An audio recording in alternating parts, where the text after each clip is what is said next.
Welcome everyone to the Best Damn Podcast. I am your host, John Keene. As always, I would like to thank you guys for joining me. Ask that you please add, follow, and check us out, www.thebestdamnpodcast.tv. Follow me, Instagram, at Best Damn Podcast, Twitter, at The Real Best Damn, and wherever you're watching from, please make sure to give us that like, hit that thumbs up, share that link, get it out there, spread it far and wide. Leave a comment, let me know what you think. Let me know if you resonate with some of the things that are going to be said tonight. And make sure to subscribe. Click that notification bell, that way you guys can get notified of all the latest shows. And keep in mind, guys, we are completely viewer-powered. That means we're fully funded and supported by you, the listener and the viewer. If you'd like to donate and support the channel today, you can do so by hitting one of those links in the description box below. PayPal, Venmo, Patreon, Cash App, or Facebook Messenger Pay. And to everyone that does donate and does show some love and support, big ups and big thanks to you guys. Much love to all of you guys, all you channel members and Patreons and all of that, man. And if you guys have donated in the month of August, you can check us out every week on Discord for the Best Damn Fam Live, our private and uncensored content. And you can get access to the Best Damn Fam Live content on our Dropbox. We have over 100 shows. They're all of them at least 2-3 hours long, of the darkest of the dark when it comes to conspiracies, occult mysteries. It's just complete taboo, man. That's why it's uncensored. The community guidelines just would not let anything like that fly. We do those shows at least once a week. Sometimes we do 2 of them a week. So anybody that donates and supports will get access to the Discord to be able to watch those shows live. But if you want to actually join the membership, Best Damn Fam Live, it's $35 a month. You get to watch the shows live. You get access to the private content, extended tarot readings, astrology posts, merch, all types of cool stuff, man. It really, really is worth it. You guys can also join us on our Facebook fan subscription, YouTube channel memberships, or pledge over on Patreon and get a new free merch item every 3 months. And if you guys are interested in booking a tarot reading, they are $50 a pop. And if you donate PayPal, Venmo, or Cash App, just in the notes, put tarot reading, and then you text 513-393-2396 or email therealbestdampodcast@gmail.com, and I will book your tarot reading within 24 hours of payment, and I'll either send you a personalized video for your specific tarot reading, or we'll sit down and do it over on Discord. It usually takes about 30 to 45 minutes. If you're interested in booking a soul profile, this is something only I do, man. This is like original to the BDP. So, and I have done them. They're pretty cool, pretty awesome. We do a personal tarot reading. I take your personal astrology and show you how the current celestial alignments are going to work out with all of that from your natal chart. We also look at the ley lines in which you were born, and if there are any vortices and different cosmic energies that flow on those specific ley lines that have correlations to you. We go into the etymology of your name, the gematria of your name, your numerology, and your life path. It really, really is cool, man. But those take 3 days. So you get that within 3 days, and they are $100 a piece. So just put soul profile, text that number, email, or put your number in the notes when you do that, and I will contact you. And it takes 3 days because I got to do all that homework on you, and then we sit down, and it's an hour sit down, and we do the energetic, intuitive reading and tarot reading. It's really fun, really cool, and all of these are really great ways to help support the channel, as well as check out the Best Damn Podcast merch store. I never plug the merch, man. Over on YouTube, Facebook, I believe Twitch as well. All of our stores are the same. It's our Spreadshirt shop. I design all the merch myself, and I try to make it as cheap as possible. So I make like the minimum profit, to try to give it at affordable prices for you guys. So check that out as well if you're interested in the merch. I design all of it. So yeah, I'm working on new designs, trying to update the website, social medias, and get everything running because I have got some new ideas, fresh, innovative ideas and series that are going to be coming, guys. This channel is about to really, really crank it up a notch when it comes to the conscious community and what we are about to do. We are about to do big, big things. Now, tonight, we are going to start my new series called Me and My Shadow. We are going to do some shadow work together, friends. We're going to talk about shadow work.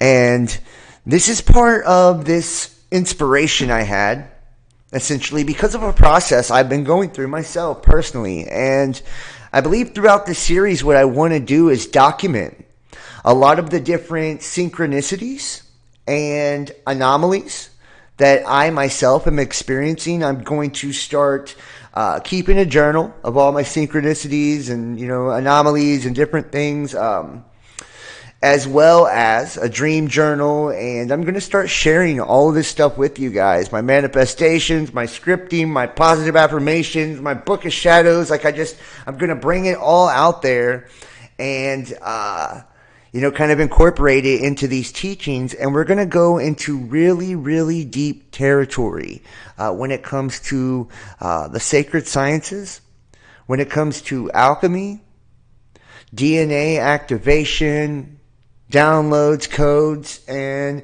how to make ourselves more magnetic, how to stand within our own magnetic frame.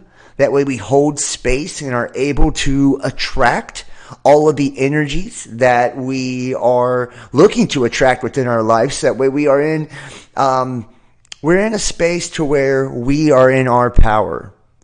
We're going to start looking more and more at our shadow side and our inner child and what it is that triggers a lot of our trauma we experience today and what karmic cycles actually have to do with this, and how can I take my experience, the experience of you guys. I really, really want to encourage group participation during this project, big time. I did a show last night and the chat was straight up lit. I mean, people were engaging and they were sharing their personal experiences as I was going through mine with them and telling them about what I'm going through currently. And they were going through the same things, and it was just absolutely magical.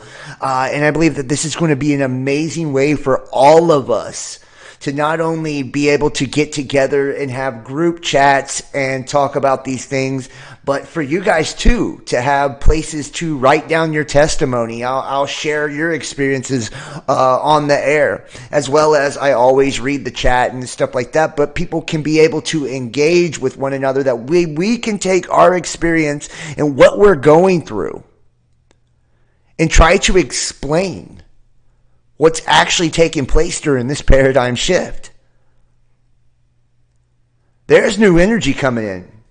There is new energy coming in. And you can call it pseudoscience. You can call it hocus pocus. I don't give a fuck what you call it. If you're not experiencing it, then you do not know. But you will. You will. I believe we will all know. We will all experience this energy. We will all be made aware of the karmic curse that is on humanity as part of this Saturn matrix that we find ourselves in. This holographic reality, this simulation, this black mirror reality that we find ourselves in. I can tell you there are many, many paths, many, many possibilities. Matter of fact, infinite possibilities are you able to create for yourself within this experience. You are in control, ultimately, on the road and the fates that you choose or not choose on your way to destiny.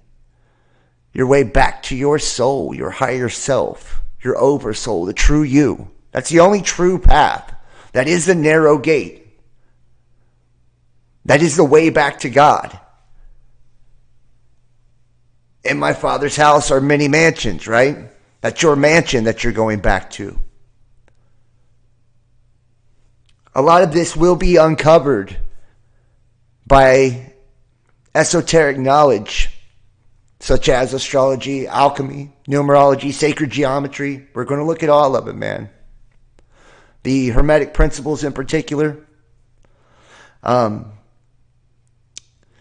lot of this knowledge is now being found and correlated directly to our sun, solar activity, the way that positive and negative energy is in flux, and the way that these ions are charged, and cosmic rays and cosmic information, and how that correlates to us, and how it actually affects and activates our DNA. And how the process of transmutation takes place through our DNA and our nervous systems. It goes so far to literally go up our kundalini, our spine, activating our chakra system, activating our third eye, and our conscious beacon, opening us up to the collective experience, opening us up to dimensional realities, quantum realities that we could have never possibly been opened up to before when we were sleeping.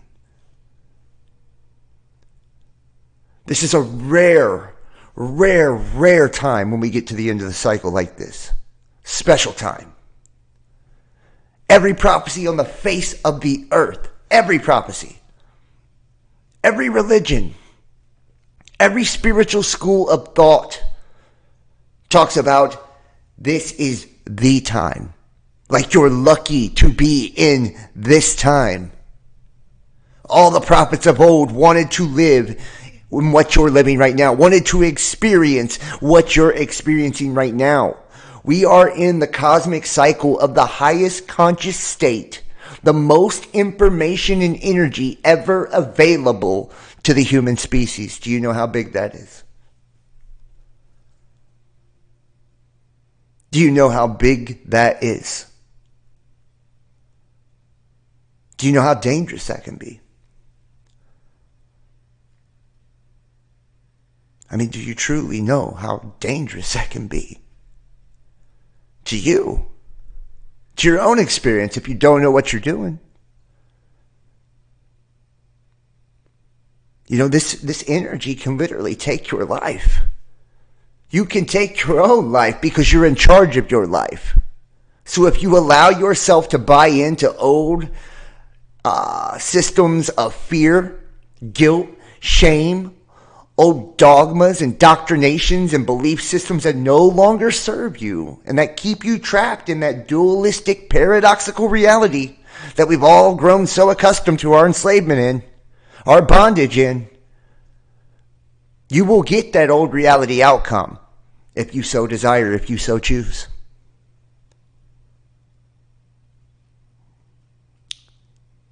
This reality shift, this Black Mirror shift can be heaven or hell.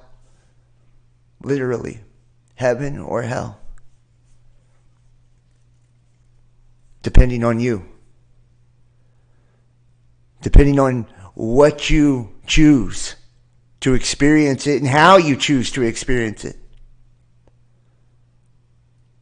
This is about getting our thoughts in alignment, controlling our own thoughts, taking our thoughts captive,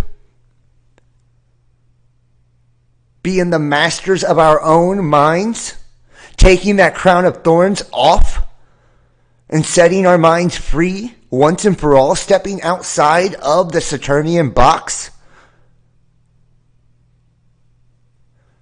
This is about being a master of your own emotions. Not allowing your emotions to pull and drag you and sway you into every energetic, vampiric, parasitic connection on the face of the earth that's not meant for you either. This is about preserving your energy. Learning how to take that energy that, and when we first come into consciousness, and this is what's crazy, when you first begin to travel, friend, it's hard to keep your consciousness on the inside, to keep the genie in the bottle, so to speak. We're going to learn how to do that. I'm going to share my misfortunes with you, my struggles with you, the things that I went throughout this process, and my understandings at the time, as well as my understanding at this time and in the future. It will change, I promise you. Probably drastically. We're going to decide what it is that we're engaging with here. Is this energy, is it alien? Is it alien? Is it Satan? Is it darkness? Is it Lucifer? False light? Is it all of the above? Is it what religion told you it was? Is it what your parents told you it would be? Do any of us truly have an idea of what it is? Are we so powerful, so beyond the scope of our normal, perceived, everyday, routine reality, that we don't recognize our own selves, and that's what it is?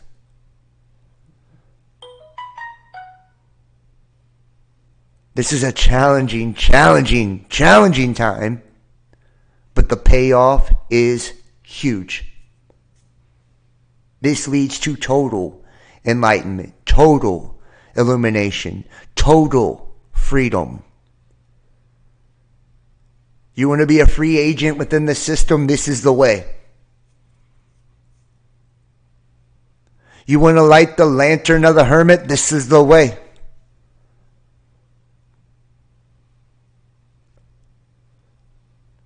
You want to understand how to empower yourself and stop dealing with,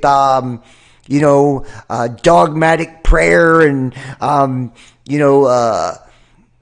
witchcraft and spells and all of this, and use your actual mind, your soul, your essence, your being to mold and shape the entire reality around you. This is the way. It will not happen without work and commitment. I promise you that. I promise you that. This is the advanced class. This is the advanced portion, friends. This is the collegiate level of consciousness, of spirituality. You won't find this nowhere else. You won't find nothing like this. Because people aren't even aware, really, of what they're going through yet, let alone have went through enough to be able to share anything about it or even try to understand it. But in this family, in this group, people have. And we have pillars in our community that have. I have. This very well could change the entire reality, the entire world, the entire outcome that we have been told we must have by religion. Do you understand how important that is? How important you are, depending on what role you choose to play.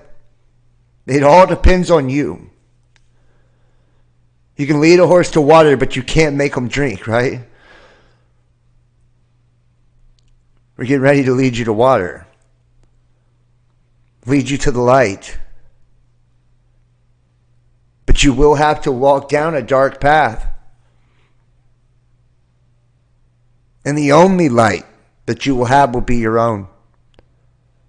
That'll be the only guiding light you have, will be your own. As you go through your dark night of the soul.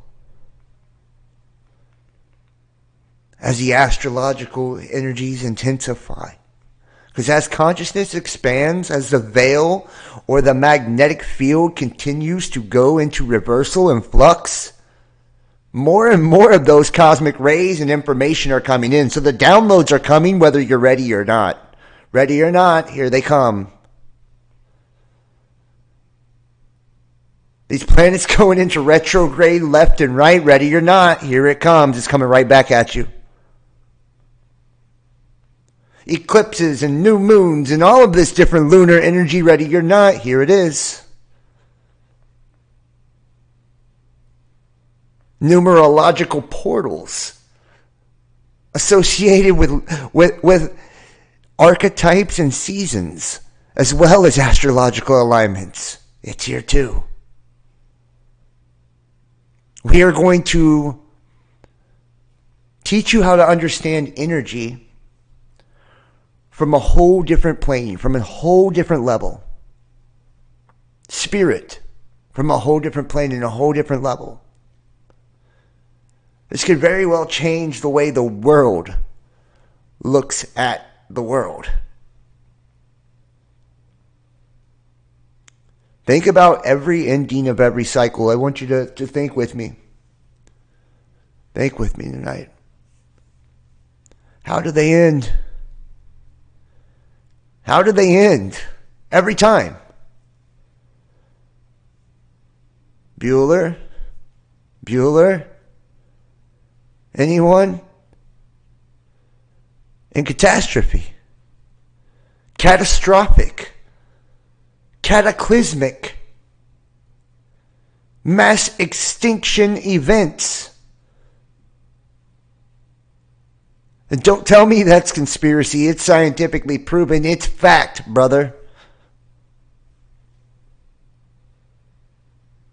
The soil, the geological data, it's all there. The topographical land, it's all there. The proof is in the pudding. It's all there. Why is that so? Why do we receive deluges, and fire, and evil winds, and the elements turning against us the way that they do? Why do vengeful and wrathful gods and stars come back to the earth the way that they do?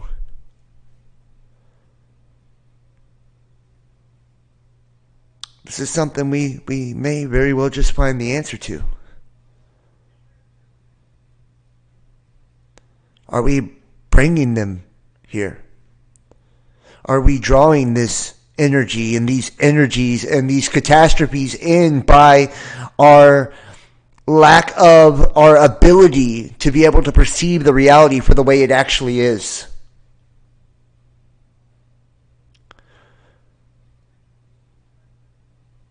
Our lack of ability to be able to have clarity when we look into the mirror of reality. It's very, very foggy and very, very dark for most people. Even when you wake up at first, it's still very dark, very foggy. It takes quite a while to cleanse all that out, to clear all that out. And it only gets cleared out by working through your karma and overcoming old karmic cycles. It's the only way you can clear up that image and see with clarity. And out on the waters above the firmament and below the firmament, there are pirates. Trust you me. You need to know how to navigate. You need to have friends out on those rough seas. A network, a group, a family, a community. One that accepts one another for exactly who they are. No judgment, no restriction, no limitation, no expectation, no obligation, no hesitation. Come as you are.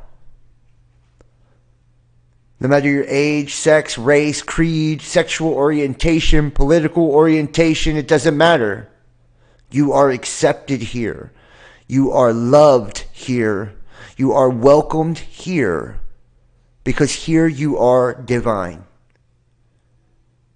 and you are part of a soul family. We are more than a community here. We are a family. It's the best damn fam, as in family.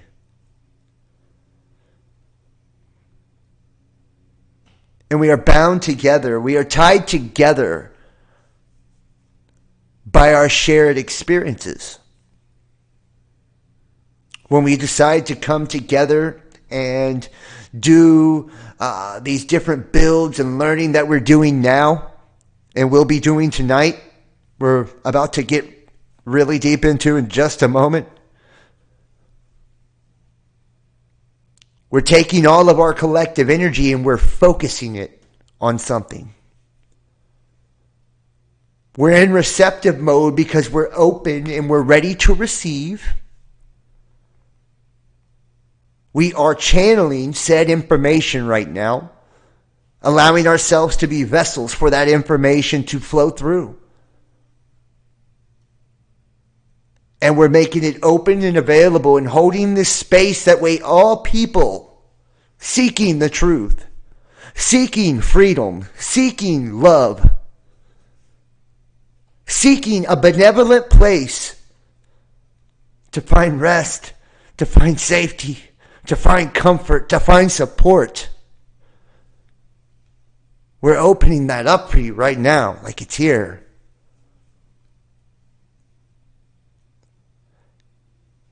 And I'm offering you, from me, all my knowledge, all of my wisdom, all of my love, all of my gratitude, all of my thanks. And I'm sending you peace and joy and love and abundance and prosperity and healing. And I'm telling you that you can manifest anything that you fucking want to. You're in charge. You write the story. You are the scribe. You are the artist, the painter. What picture are you going to paint for your life today? What picture do you want to paint for your life today?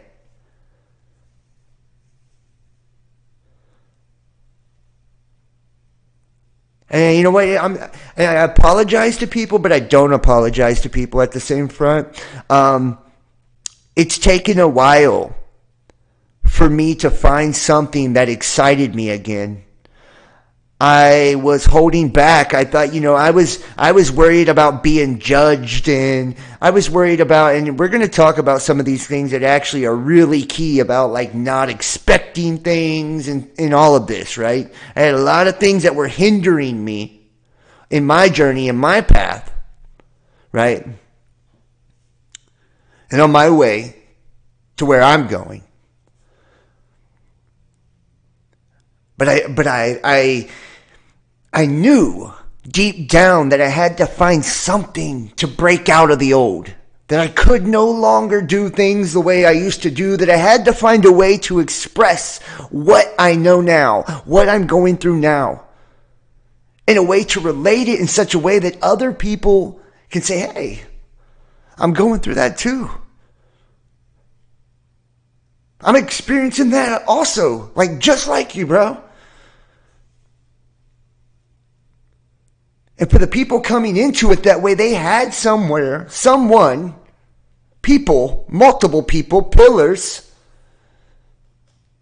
to help guide them through this. Nobody really guided me through mine.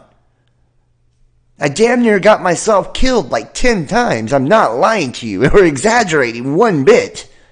That's how dark the energy can get. The universe will give to you whatever you ask for. Whatever experience you want to create, you will receive. Be careful what you wish for. My old reality, my old experience, my old karmic curse was a bitch. I was abused a lot. I was a victim of electronic torture, government mind control, victimized by different cults and groups and cliques and organizations and peoples and myself more than anything. Because it was myself that was creating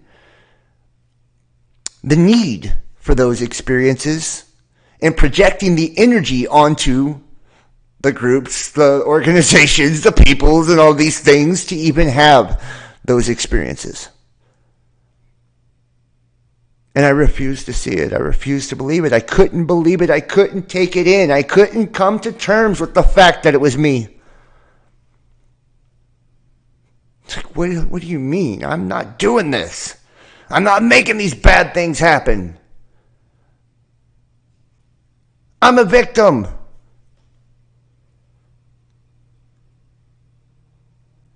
And as I said that, as I felt that, I became that. I became powerless in my own world. I became out of tune with my own soul, with my own being, with my own shadow. I ran from myself. I got to the point to where I was using drugs to hide from myself. Because when I traveled, when I began to wander, when I began to ascend, the experience was so intense.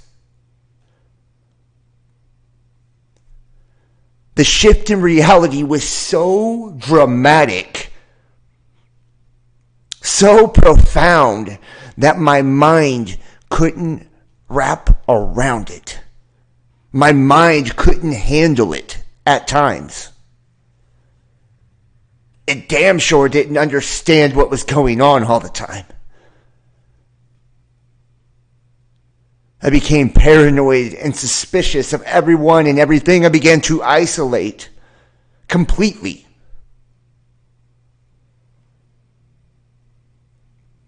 Everyone and everything I became a victim of, and put myself behind another bar, another prison, day by day, all by my own fears, my own thoughts, and perception of the way that the world was and is.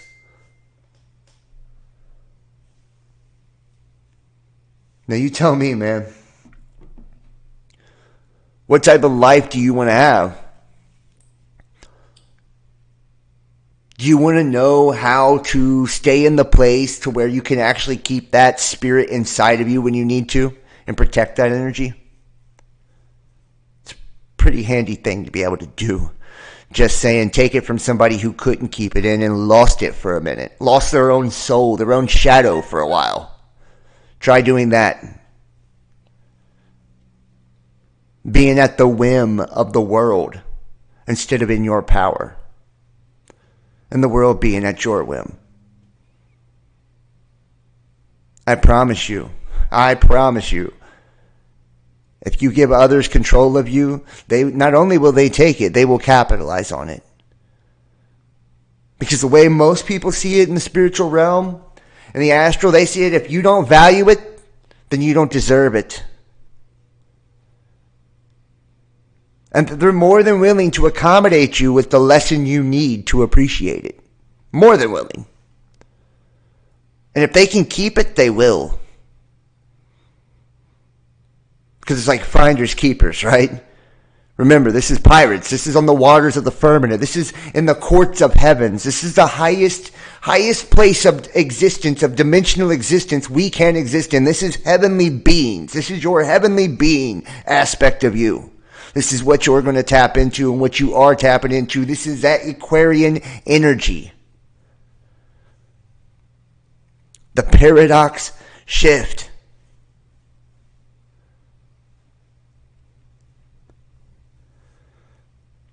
If you only knew how important you were, and a lot of you do now, right? How many of us, show of hands, how many of us had to learn how to love ourselves and actually thought that we did, and it even may have appeared like we did, but found out that we didn't love ourselves at all? How many of us had to completely relearn how to love ourselves as we began to ascend?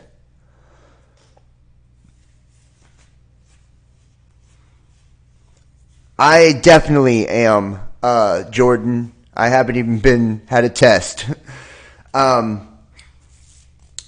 Maybe that's part of it, right? Everybody hit that like in the chat for me too, guys. Make sure to hit that thumbs up. That's huge. But how many of you,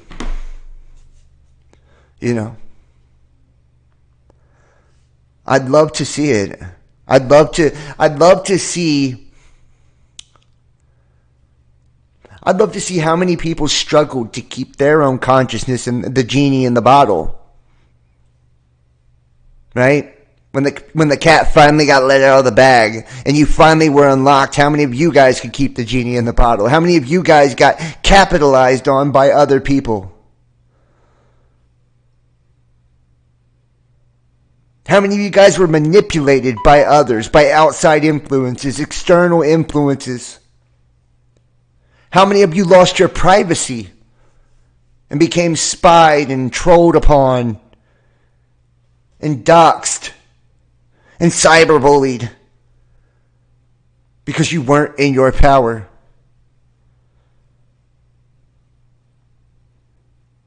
How many of you became imprisoned to money or lack of money or the things that you need in life because you couldn't see the currency flow of the matrix that you live in? Well, we're putting on the armor tonight. We're going to understand. You're going to understand this is a spiritual battle, but it's at one with you, yourself. So yes, put on the full armor of God. Strap up. Strap up. You are going to battle. You will battle with your darkness. You will battle. You have to tame that beast. You have to tame that beast. Matter of fact, let me pull up a quote here. Let's see if we can pull up a quote for you guys. I love this quote, actually. From the Gospel of Thomas.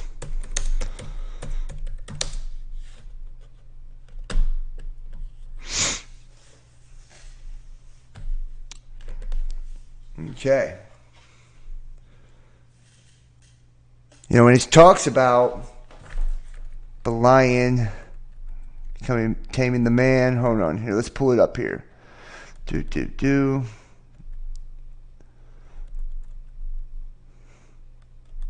me 1 second, guys. I'm looking for this here.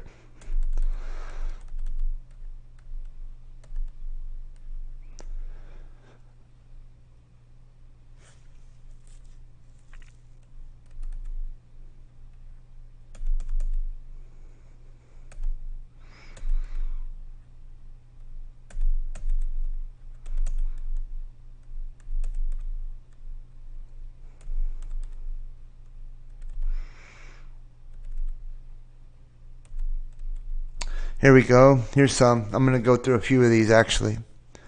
Jesus said, "It is impossible for a man to mount 2 horses or to stretch 2 bows. And it is impossible for a servant to serve 2 masters. Otherwise, he will honor the one and treat the other contemptuously. No man drinks old wine and immediately desires to drink new wine. And new wine is not put into old wineskins lest they burst. Nor is old wine put into a new wineskin lest it spoil. An old patch is not sewn onto a new garment because a tear would result." This is about putting on your new self. Your new spiritual self. Stepping out of the shadows and into our higher selves, our true selves. Healing the shadows so it can integrate into our higher selves, our spiritual selves, and understanding that our physical vessel is the cup that holds the wine. It is the antenna that receives a signal. Our chakras are our systems of alignment. Our nervous system is how the electricity flows. Our spine provides us that staff, that rod, that scepter for that serpent to crawl up during the Kundalini activation process, creating the sacred secretion within the pineal gland, the land of milk and honey, the anointing of the Christos.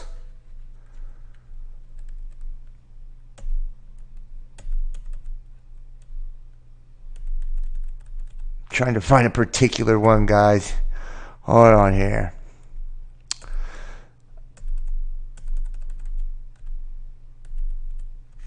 About the lion who becomes the man. Hold on. Don't run off on me. Give me just a moment. I wanted to find this on the spur of the moment. Then we're going to get into the stuff here.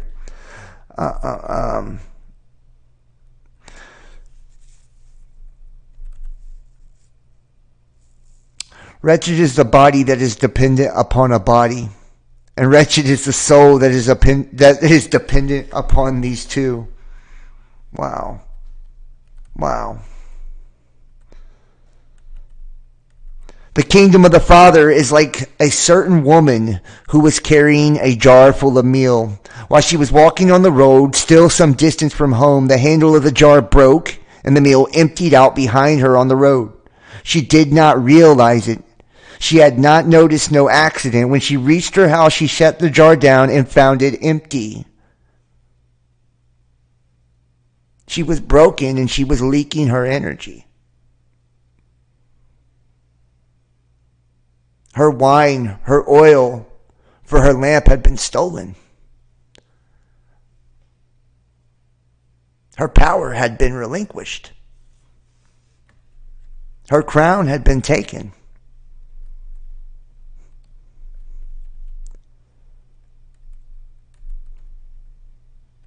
And this is the dangers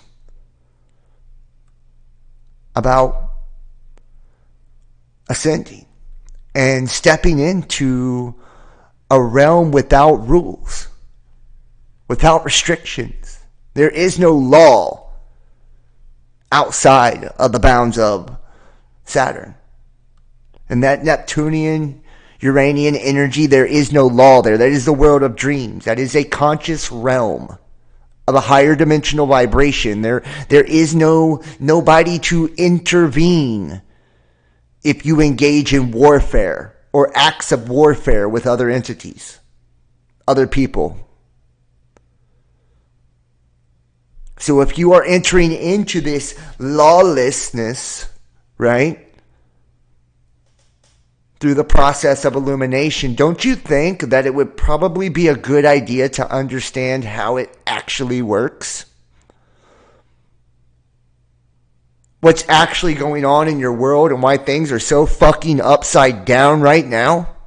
Why so many people are oppressed? Why so many people are attacked? What's actually happening with all of that right now? What's making that go on? And why people are handling it, each of them so differently?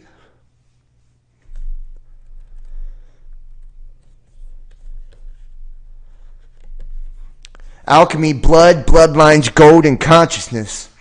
Some of the darkest shadow aspects are unreachable in a sane way. I have a few things to address, but nowhere feels safe to expel. I don't even know how to address these few things. Drop them in the chat, man. I'll try to read them. Drop them in the chat. I'd love to hear them. Honestly, as long as they're not like super, super long. But yeah, like I'm... we're gonna go through the process tonight, okay? And we're gonna get into the shadow. This is a series, and this is a guide to conscious ascension, right? That's what this is going to be. This is going to be part 1, 2, 3, 4, 5, and I've got multiple series that are going to have different types of themes. Like one of the series I'm going to do is going to be me sharing my personal experiences with everyone. So like my journals, my scripts, my affirmations, my dreams, like all of it I'm writing down. All of my synchronicities I'm writing down, and I'm going to share my evidence with you that this is taking place within my life. I will film whatever I can film, record whatever I can record. I will record and take down your testimonies as well to incorporate into that actual show, that segment, that part of this learning lesson. And these learning lessons are going to all be part of our own mystery school, our own mystery college, if you will, here at the Best Damn Podcast. That's what we're going to start, and eventually it will become, something way bigger to where there is advanced courses and all of that, and we'll have all of this up on Patreon after it's aired live with all of the books that are attached to the different lessons in PDF form. That way you can download it and go through it. So this is going to be like a big major thing I'm wanting to do, and it's going to bring value to something. In my opinion, content creation has lost value damn near, right? And I knew that Spirit was keeping me around for a reason. I'm like, damn, okay, what's going on here? I know the truth is valuable. I know spirituality is valuable. I know teaching is valuable, and I know seeking illumination and having a spiritual family is the most important and most valuable out of all of it.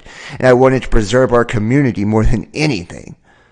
But it's like, well, we're making $0. We're getting no financial support whatsoever. People are not getting into it. They're not feeling the content. I mean, I'm not feeling the content. I've lost my passion, my drive. It's like, what's going on here? It's like I was fighting against a brick wall, beating my head against the wall over and over and over and over and over again, and not getting nowhere and killing myself doing it. Working 70, 80 hours a week at creating content for a world that's gone. For a world that's gone.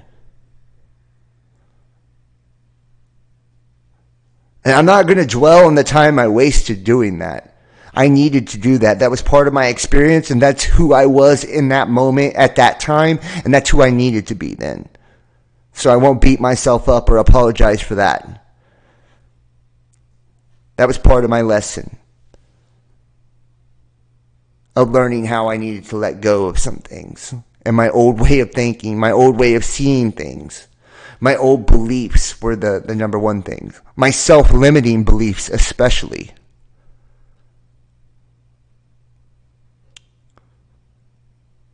The lack of clarity.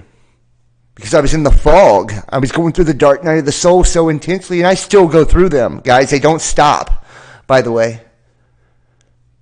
The cycles continuously cycle, and each time we're purging more and more of the darkness out of it, more and more of the distortion out of it, or we're creating more distortion within it. It's our choice. But either way, the pendulum swings, right? The orbit continues. And that circular motion within this black mirror, and you have the responsibility as a conscious creator, as a co-creator and powerful manifester, magnetic being that you are. You have the responsibility of transfiguring that energy, of healing the wounds of your shadow self and your inner child. That's your job. That's your job. You're the true backbone of the operation, the spiritual team, the spiritual marriage that's taking place between you and your soul right now. You are the backbone of that.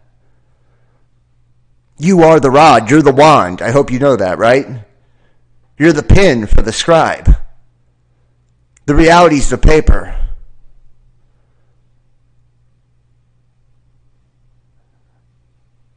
You're playing that role of Enoch. You're playing that role of Jesus. You're playing that role of Peter. You're playing that role. You're playing that role. It's all about you. It always has been and always will be.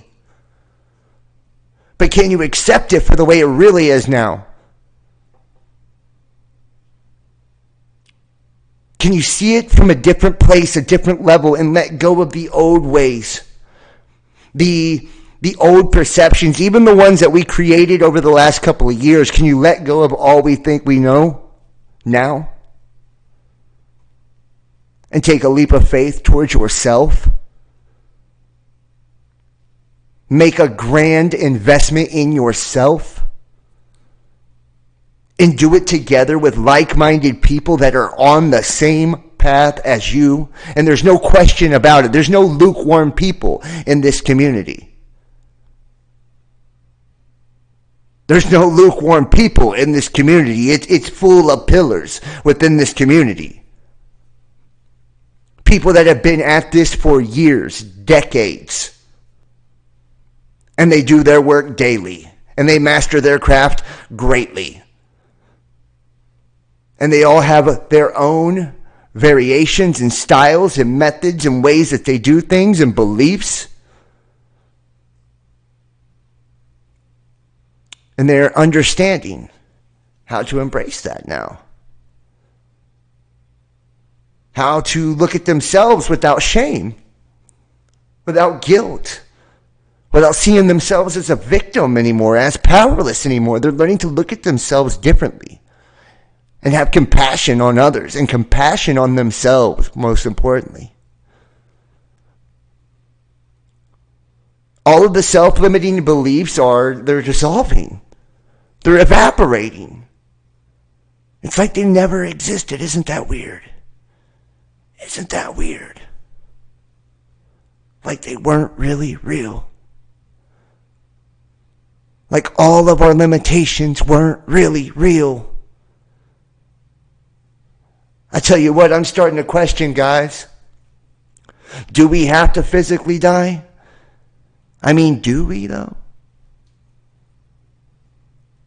Is it quite possible that maybe we could actually, if we mastered our magnetics, if we mastered our consciousness, if we mastered our reality and our paradigm, if we mastered that, could we shift into such a high frequency that we transcend the frequency of death? That we change the substance of the particles of our being? We transmute the entire alchemy of our being and our existence into an eternal fixed state?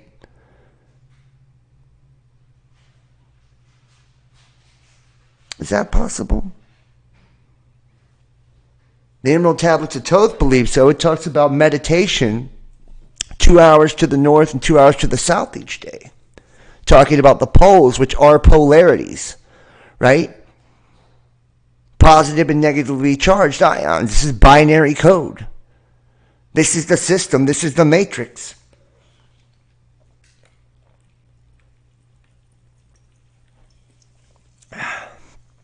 Just observe without attachment. Yeah, well, being the observer is a huge part of this, but we're going beyond the observer now. And I agree, though. Being the observer, Cleric Knight, that's a beautiful comment, by the way. Without any attachment. It's amazing. And you have to hold space. You have to stay in balance and stay in tune and stay in alignment. Sometimes you just need to be the observer and do it without any attachment whatsoever. We have to let go people, places, and things. Everything from our old world and our old life has to be released. It doesn't mean we can't have those people, places, and things in our new life, but we just can't have them in the same way. We have to recreate the dynamic, to recreate a reality. You understand? We are scripting an entirely new paradigm here. I wonder how many of you guys are truly understanding what's being proposed right now. What's taking place right now. What you're actually a part of right now. I wonder how many of you guys are actually going to be able to grasp the concept yet. We could very well be the first group of human beings ever to come together and consciously decide to create the future outcome of our species. Wouldn't that be some shit? if we were the first group ever to actually have ascended enough, transfigured enough to have ourselves in that high space and reality, but still be grounded a little bit within the old. So to have the knowledge at our hands and gnosis within us, each and every one of us, and to be consciously connected to where we could actually transmit and receive, and the entire reality is now open to transmit and receive because the veil is dropping. And to be learned enough to actually understand the processes and sciences and precepts and how each and every aspect of the reality is built and how the matrix runs and is created and works and reflects and attracts. And to take that knowledge as a group, as a spiritual family, tied together by our beliefs, our common core, our common ground here, which is here. And taking that and consciously deciding together what we collectively want to create, setting collective intentions before each and every show, and before each and every project, before each and every task, we will set our intentions together.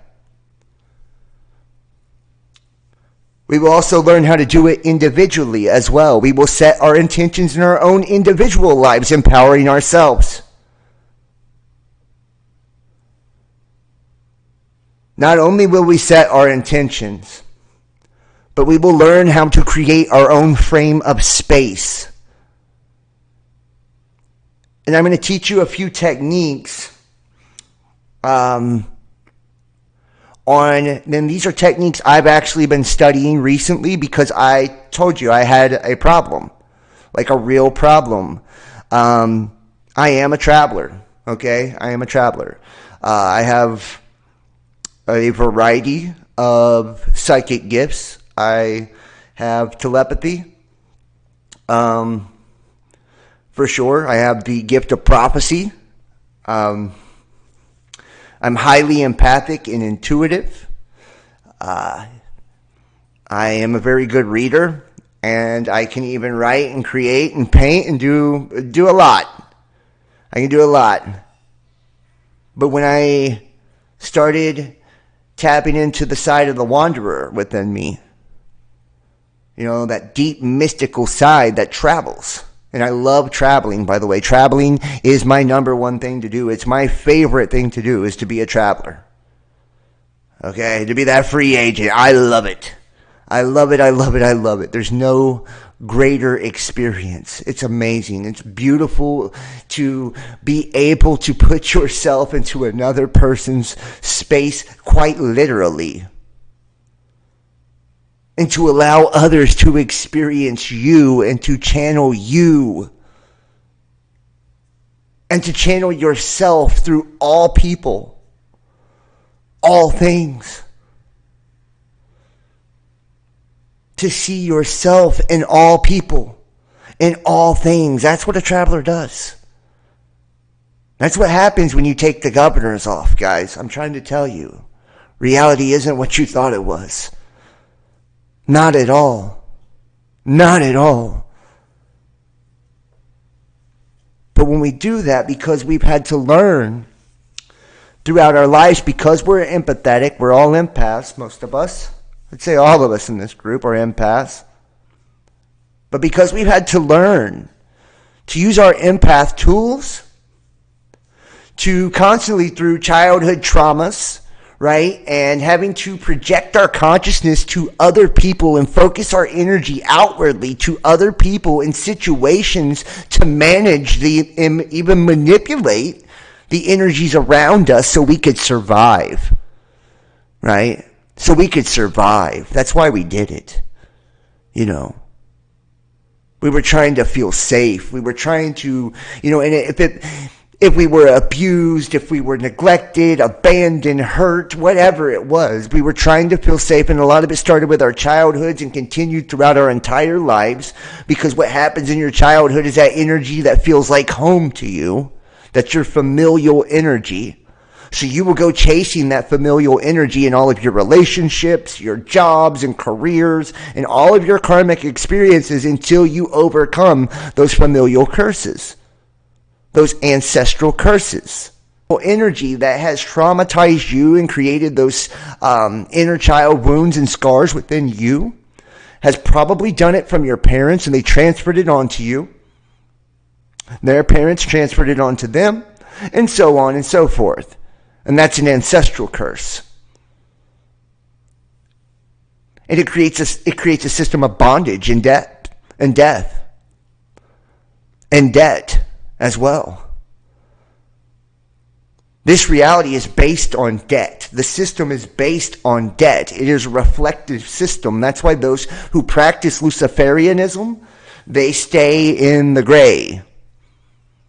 You understand? It's to keep balance and harmony within the system, the matrix. That way they don't go into the negative and owe out energy for the things that they do and say and experience.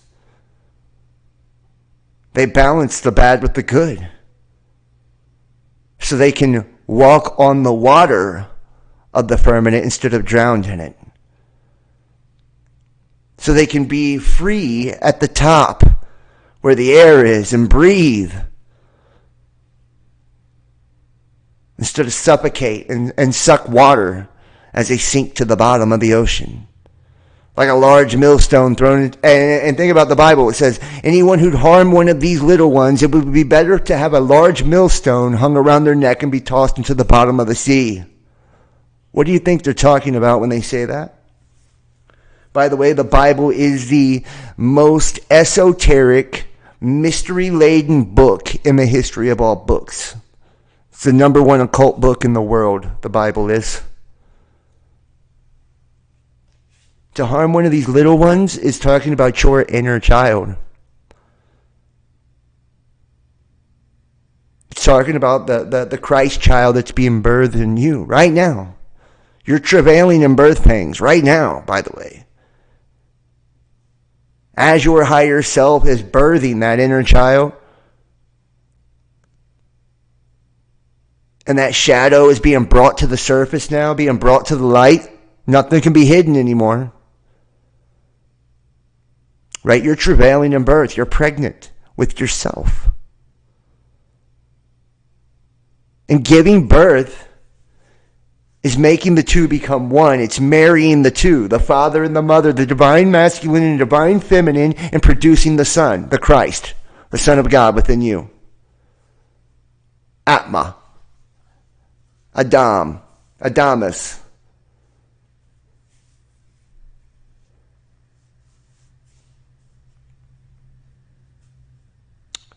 That's why in the flood stories, the old ancient flood stories, a lot of them depicted men as having to turn into fishes to be able to survive the great deluge, the great flood. When all the land was brought under weight, or one man and his family, over and over and over. I think there's over 600 different cultures, ancient cultures, that have that same flood story, deluge story. Or the children of Poseidon that are mermaid children, right? And swim in the water. Same thing. Pisces, the fish. Jesus, the fish. Right? Walking on the water. Them turning into fish so they could swim during the deluge as the waters rose. It's the spiritual waters. It's because the veil has disappeared that holds back those waters. So the world floods. In the spirit, in the ether, it becomes all spirit, all ether, all energy, no veil. So karma is instant. Manifestation and attraction is instant. There's no buffer zone anymore. There's no field to slow it down. There's no magnetic plasmatic field to slow it down anymore. The energies. To block the energetic downloads and DNA codes that you're receiving from the coronal mass ejections and the solar flares and the celestial bodies that are passing by and the asteroids and the debris and all of that. It's all giving all of that, different energies. We've talked about that. Dark Energy was the name of yesterday's show. Go watch it. I'll make sure to put it at the end of the video so you can click on it there. We've talked about how solar maximums and solar minimums create different types of energies that are more conducive to certain types of spiritual vibratory states that have direct influence over your auric field, your aura, your soul, your spirit. And at the dark energy, the negatively charged ions, information, the minus part of the binary code, the zeros, right? That it's more conducive, these energies are more conducive to vampiric and parasitic energies to thrive, right? They have more to feed off of because they feed off of the dark, murky waters of the firmament, okay? That's where the transformations takes place. That's why you have the power to tread on scorpions. Scorpions are under your feet because they're down at the bottom, right? Where the dark, deepest hidden emotion in murky waters is. Heard of the Scorpion King, right? Or the locust, which is a flight of nations with scorpion tails that come up out of the bottomless pit. It's representing transformation. Scorpion represents transformation. It is symbolism. It's allegorical, it's metaphorical, it's metaphysical. Alchemy, bloodlines, golden consciousness. When one looks at a drop of blood under a microscope, its color is gold. Sparkling, shiny, beautiful gold.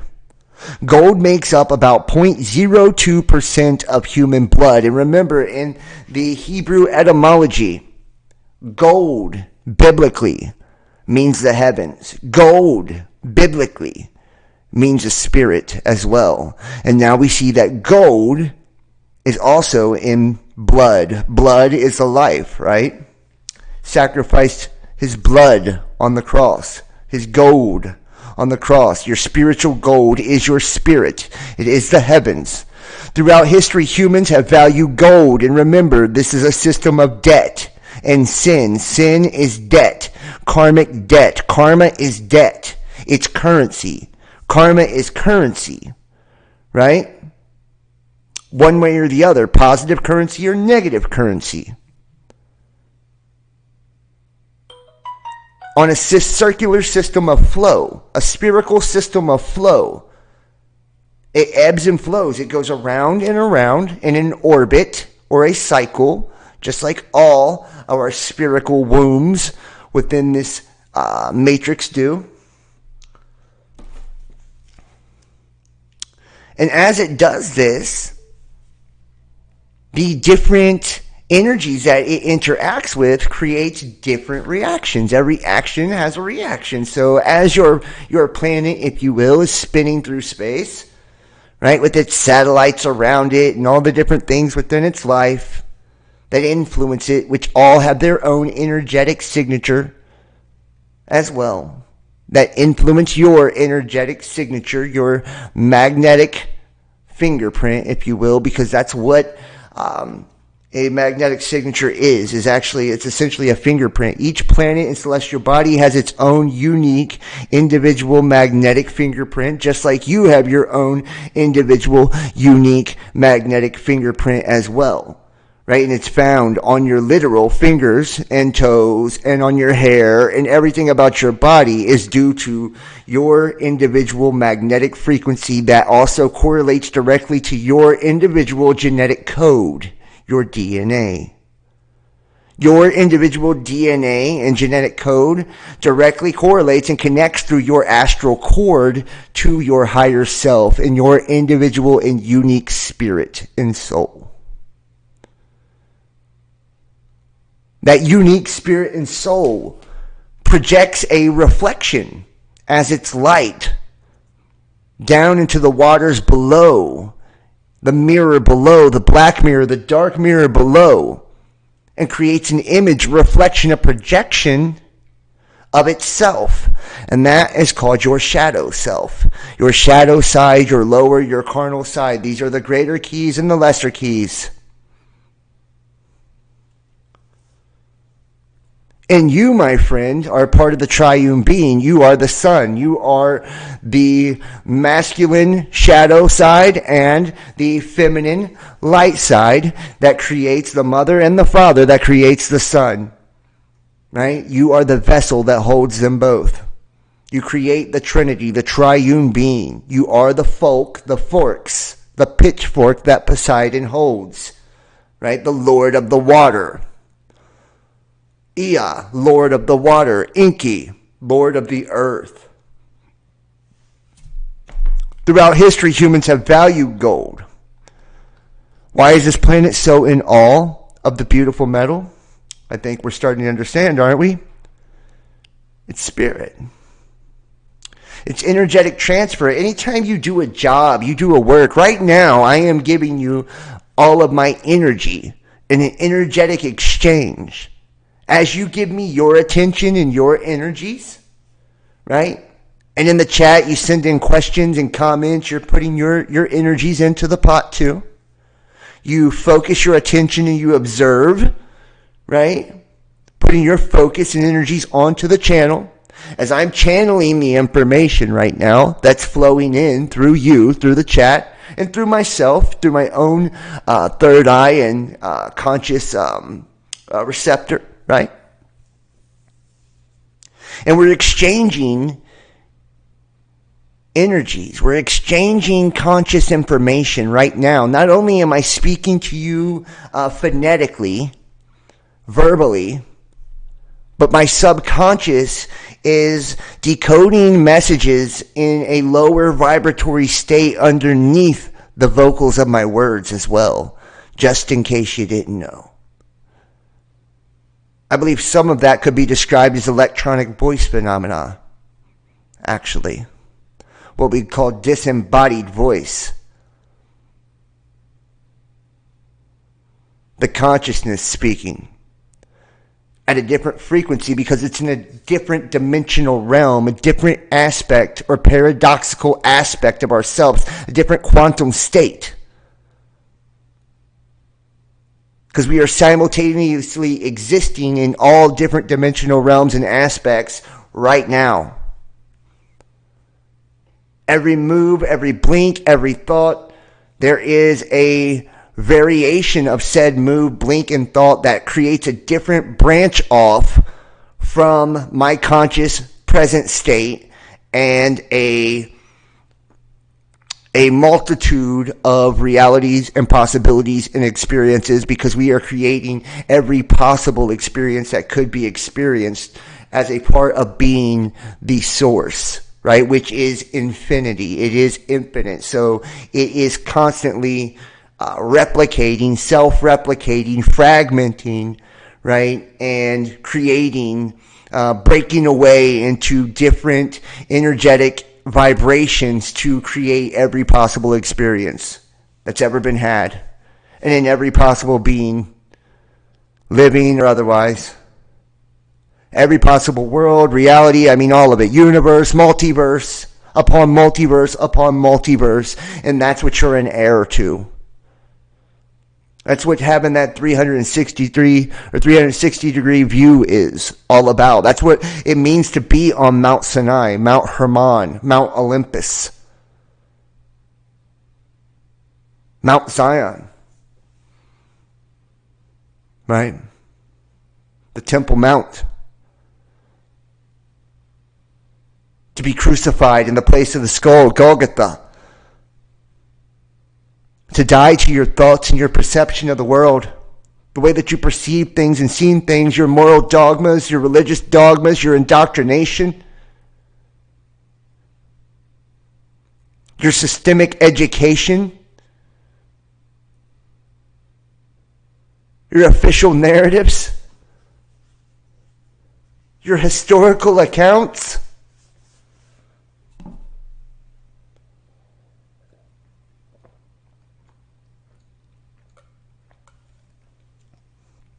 And when you're crucified from those, when you die to that, that crown of thorns is removed from your head. You're no longer a mental prisoner to the Roman system, to the Babylonian system, to the Canaanite system, to the system of Moloch, to the Saturnian system. You're no longer in the cube. You have opened Pandora's box, and Pandora's box means choices. Choices. What are choices? They are experiences. What are experiences? They are possibilities. Pandora's box is just the opening of the Saturnian cube, creating a multitude of experience and possibilities and choices. We have two choices in this paradoxical reality: either the opening of the box and choices, or no choices at all and total enslavement. Which one do you choose? To be put in a box and bound to this physical reality? To this conscious vibration, this low vibratory carnivorous state that we find ourselves in? Well, not us. We're finding ourselves actually out. On our way out of that. Able to produce our own abundance now. How beautiful is that?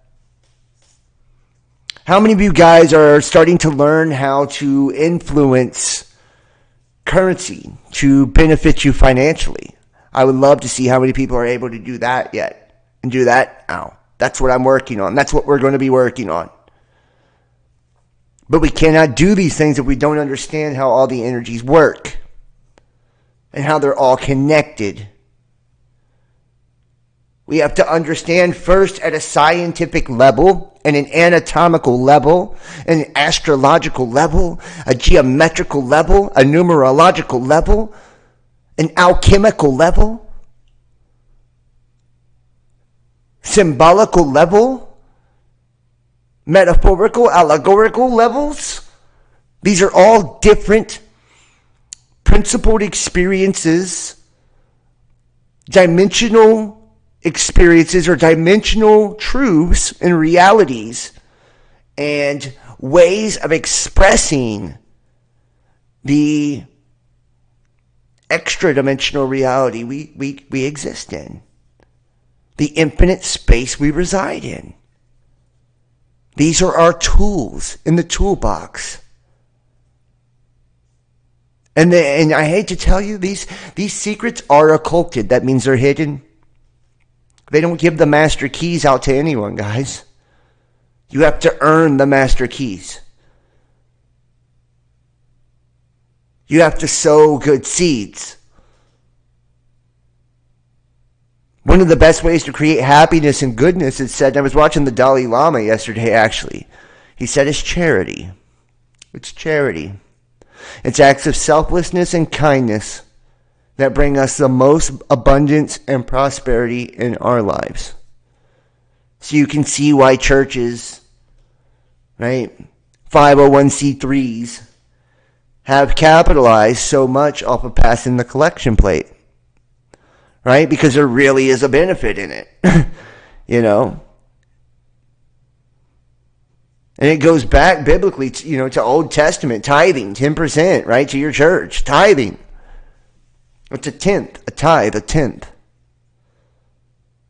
Abraham tithed the tenth to Melchizedek. Abraham, right, tribe of Ham. Ra, Abba, Ra, Abra, like abracadabra, Abraham.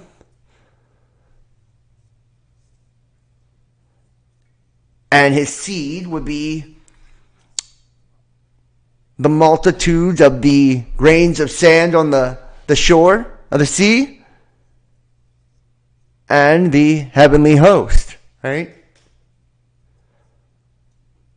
The heavenly host, the multitudes of light in the firmament. We are both. We are the grains of sand. That's our shadow self, is the grains of sand on the bottom of the waters below. Under all that water, all that pressure. See, that pressure is creating something. We're refined by the fires of affliction. John the Baptist, he came to prepare the way, right? And what did he do? He baptized by water. Water, that was the old way, the old paradigm. Right? And remember, men were turning into fish. I believe it was the Maya and a few others, actually.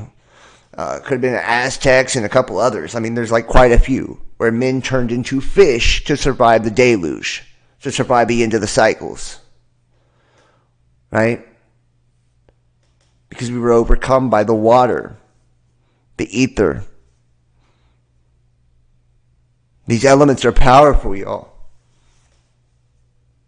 And we were consumed by it because our lower carnal selves that was under that water was enlarged. And our light was hidden. A lot of us got out of tune with our light or gave our light away. Allowed our light to be devoured. Allowed others to take our light from us. Or fed our lower carnal self, our shadow self, with our light to where there was no more light left. So you can use either or. You can devour either one. Right? First comes the warrior, then the shepherd. The warrior is the shadow self. It's the ego. It's the carnal self. It's the lesser key. It's the lower side.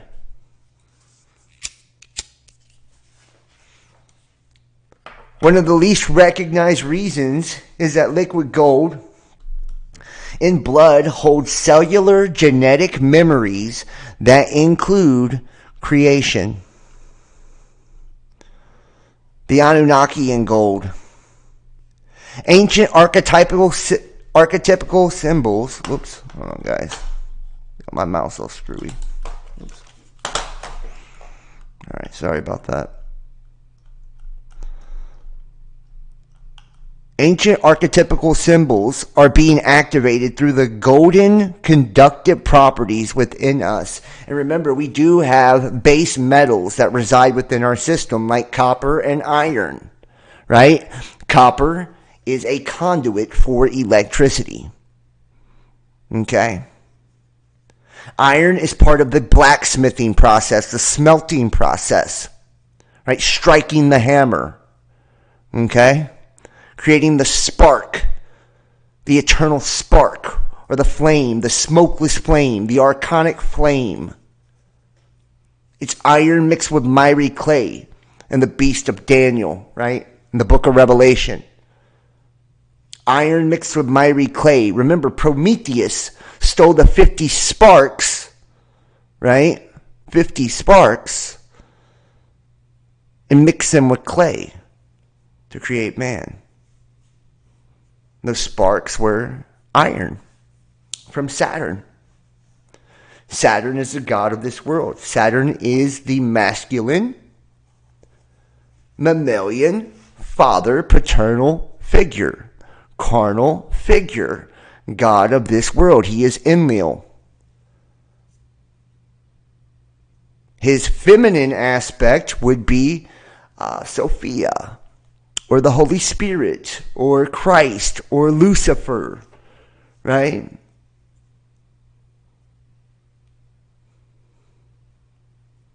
That would be the divine feminine aspect of it, and it would be your higher self, your spirit, the mother, the divine nature. For the alchemist, gold represented the perfection of all matter on any level, including that of the mind, spirit, and soul.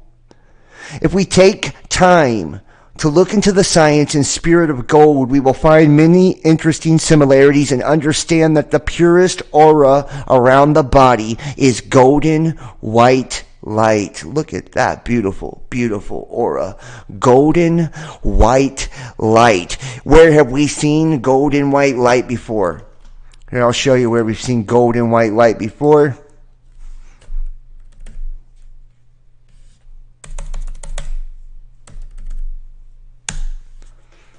Remember the golden ratio, right? The golden ratio.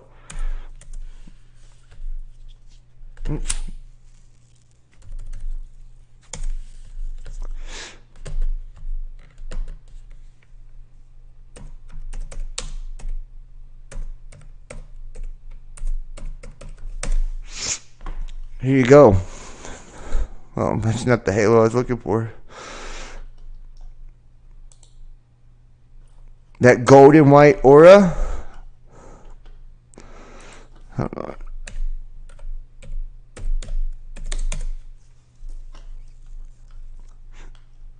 That's what it is, guys. It's your halo.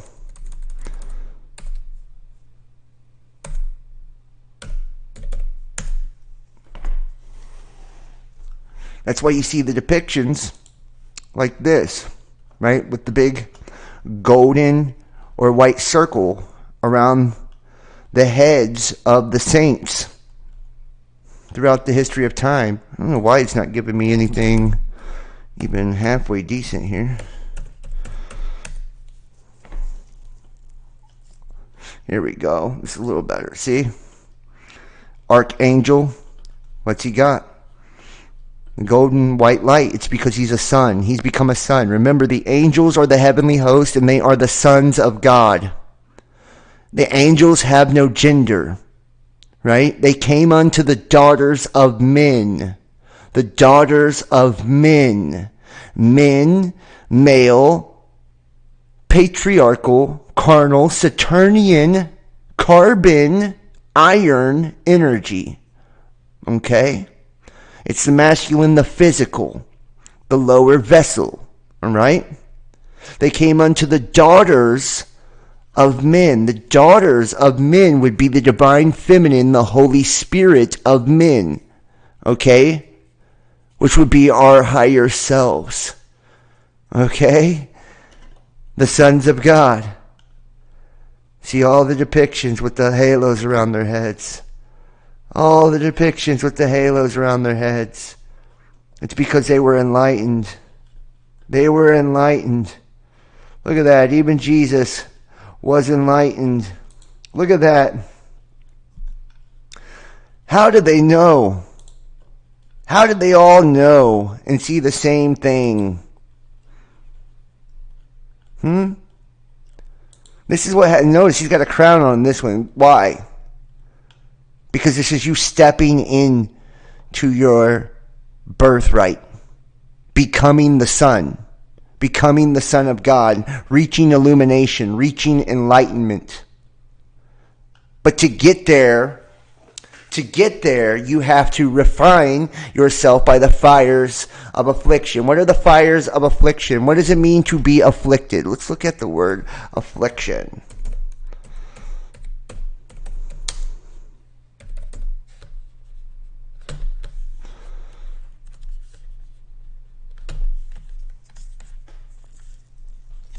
Affliction. A crippling affliction for the nervous system. Poor people in great affliction. An instance of one celestial body afflicting another. Affliction of pain or humiliation. Middle English. Religious self-mortification. What? Religious self-mortification. Religious self-death. Mortification. To be mortified. Mortared. Pistol and mortar. Turned to stone.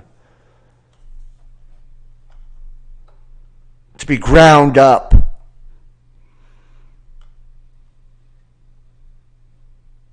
To be dissolved. to be purified, to be refined, afflicted, self-mortification.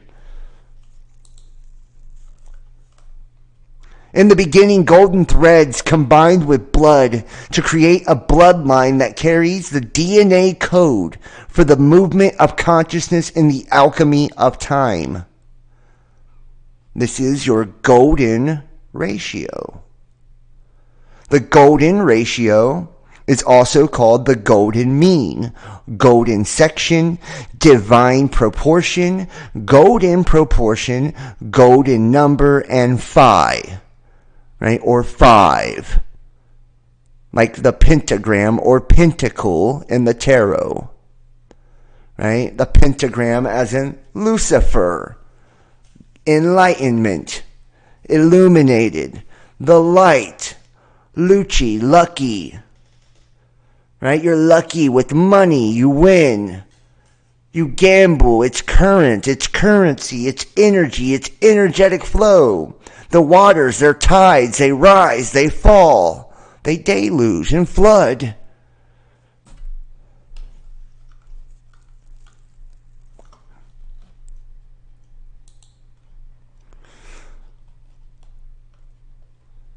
Has anyone looked at our incredible blood under a microscope? What color was it? Gold. Sparkling, shiny, beautiful gold. If you have not witnessed this, try to find someone with a microscope and put a drop of your blood on the plate and look at it. You will never forget its beauty. Now translate that beauty into how we have valued gold over the millenniums. Wars have been fought over this substance. Magicians have used it in their works as chief alchemical substance. The Constitution recognizes it as only one of two legal tender, silver being the other. And remember, silver represents the lower side in the spiritual. Being refined into silver is the shadow self, right? So the gold is the higher self, the silver is the shadow self, right? Or the physical. Now translate that beauty into what we value, or why is this planet so in awe of this beautiful metal? It holds cellular, genetic, and geophysical memory. And remember, I talk about how the 7 colors, which correlate to the 7 chakras,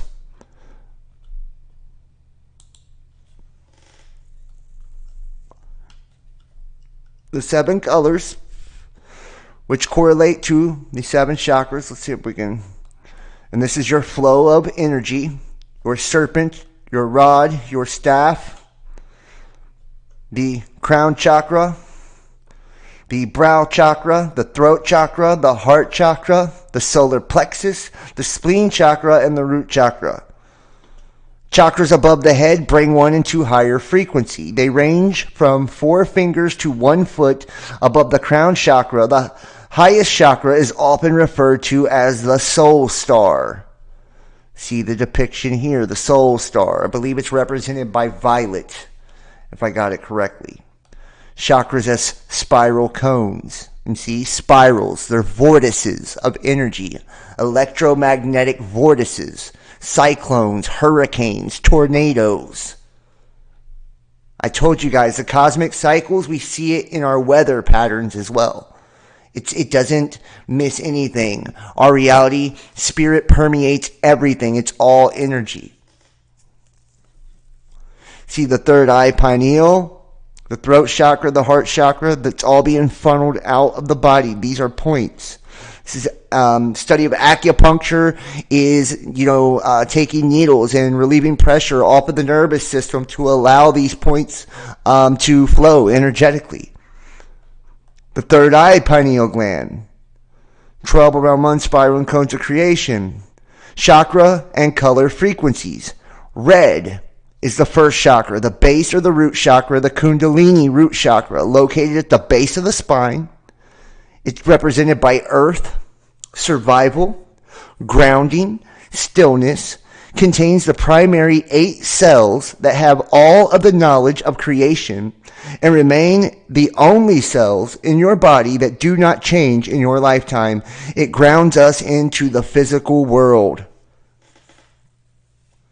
And this projection exercise, for those of you that are traveling and having trouble kind of bringing your energy back, because like I said, we've all been trained through traumatic experience, inner child wounds, to project our consciousness externally onto others and our energy onto others to make up for the distortion or the lack that they created within our aura, our sphere of influence, our comfort zone, right?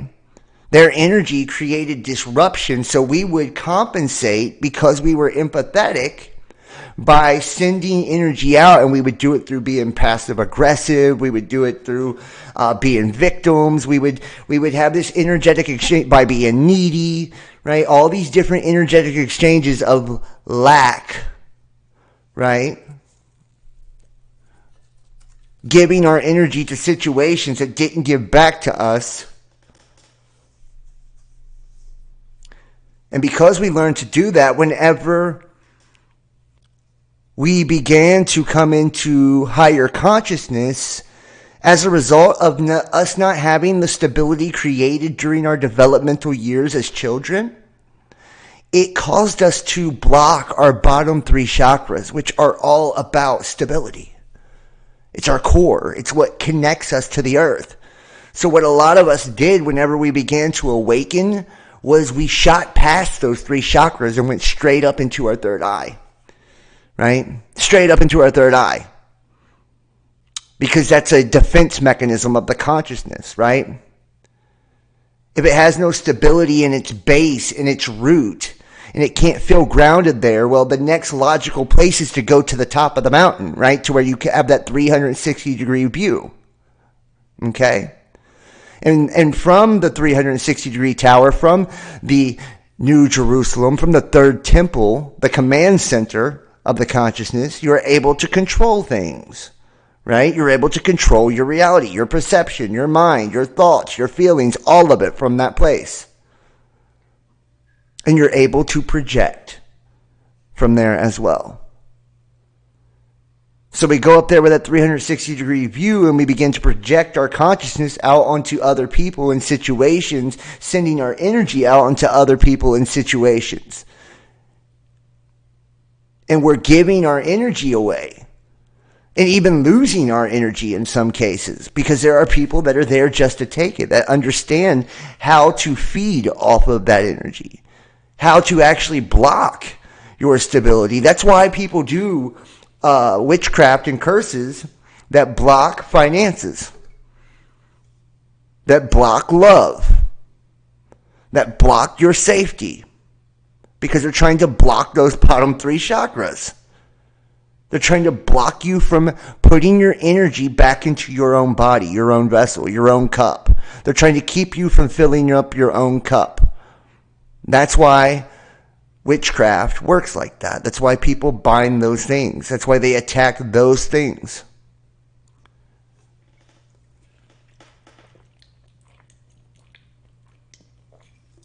Because then remember, where intention goes, energy flows. And thought is creation. So if they can block your stability and keep your energy from being in its vessel, from being in its core, from sitting in its cup and you filling up your own cup energetically, and your thoughts are focused on them and the things that they've done to you or are doing to you, then where's all of your energy going? Good or bad? To them. To them.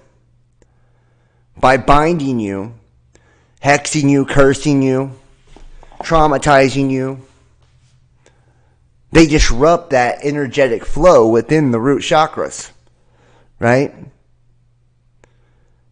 The red, orange, and yellow chakras, to be precise. The orange chakra, the second chakra, the spleen, located just beneath the navel and related to our sexual and reproductive capacity. Blockage manifests as emotional problems or sexual guilt. See, notice, once again, blockage, right? Blockage against love, blockage against sex, using guilt.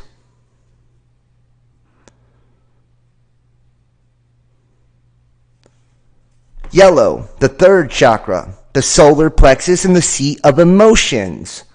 Gives us a sense of personal power in the world. Blockage manifests as anger or a sense of victimization.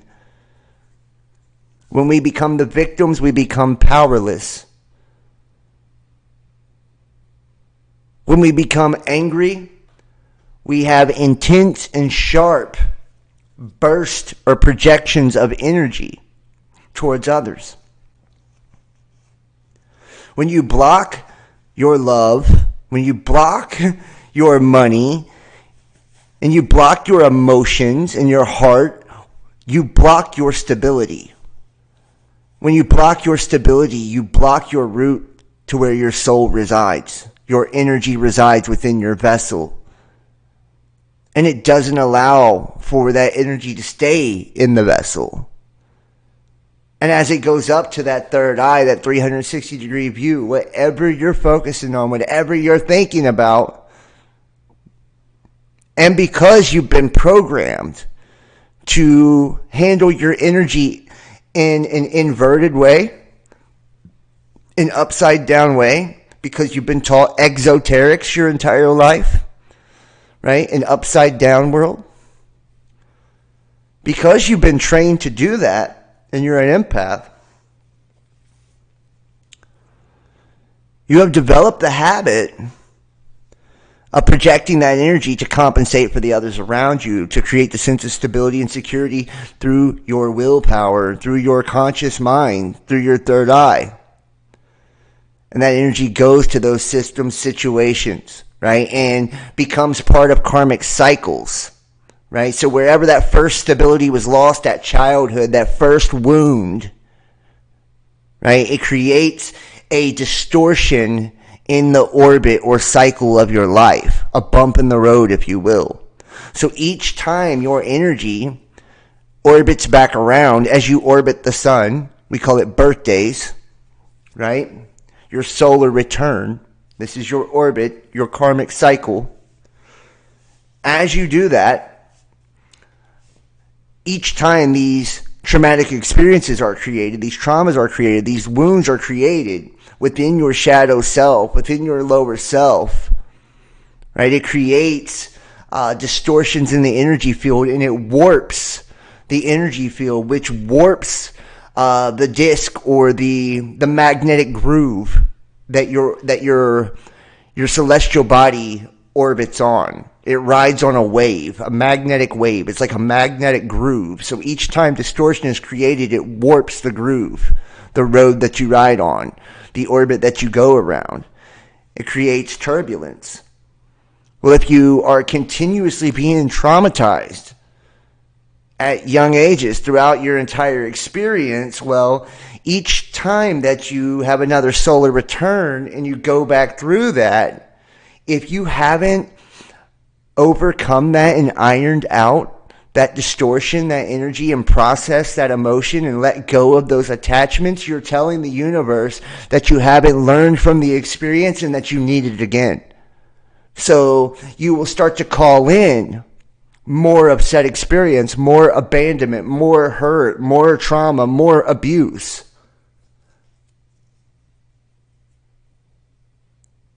And by doing that, you're just creating more and more distortion. All of those distortions is debt. It's debt. It's the systems you failed to see. It's the energy you failed to return. You didn't make good on that purchase, that energetic exchange. Each energetic exchange is a purchase. That's why Christ said, "Buy from me," right? The gold refined by the refiner's fire, the gold from heaven, right? Buy the gold from me.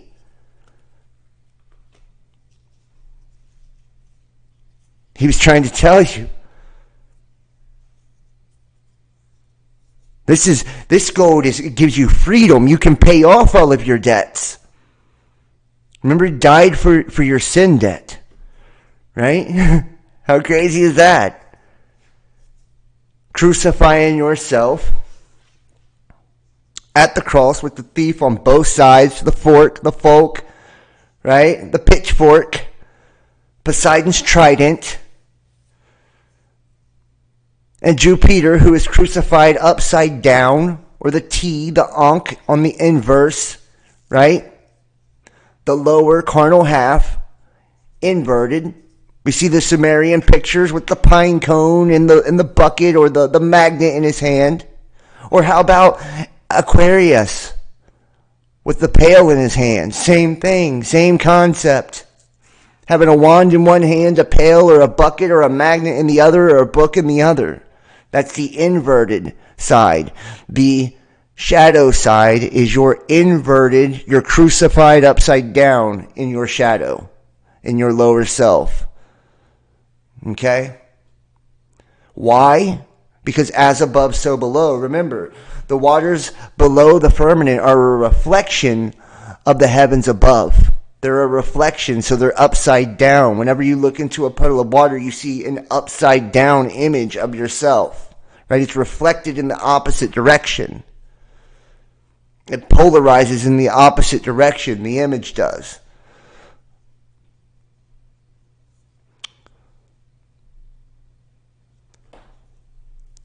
Yellow, the third chakra, the solar plexus, seat of emotions, gives us a sense of personal power in the world, manifest as anger, a sense of victimization. Green, fourth chakra, heart chakra, blockage can manifest as immune system or heart problems or lack of compassion.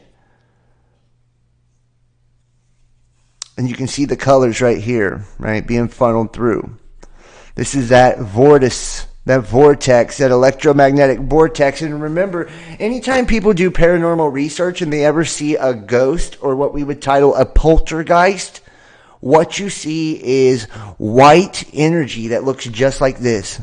It spirals like this and will move. And it can be seen in the infrared light spectrum. It moves fast too, and people believe that's disembodied spirits or consciousness. And a lot of times it's proven that it's intelligent. That's through electronic voice phenomena and white noise and all these different radio frequencies and electromagnetic waves, right? Which are essentially all that they're actually doing is distorting the frequency or the dimensional realm in which you're existing in. That way you can tune into the other dimensional aspects of where the energy would reside if it were communicating to you. Because just because it looks like a little spiral of energy on this plane doesn't mean that's what it looks like on its dimension. You know, it might be a giant in its dimensional realm. You might have it. That might be an entire solar system, right? Just a little sprinkle of energy. Blue, the fifth chakra, throat, tied to creativity, communication, feels pressure when you're not communicating your emotions properly. And remember, the heart center, the seat of the soul, is the outer glass of time.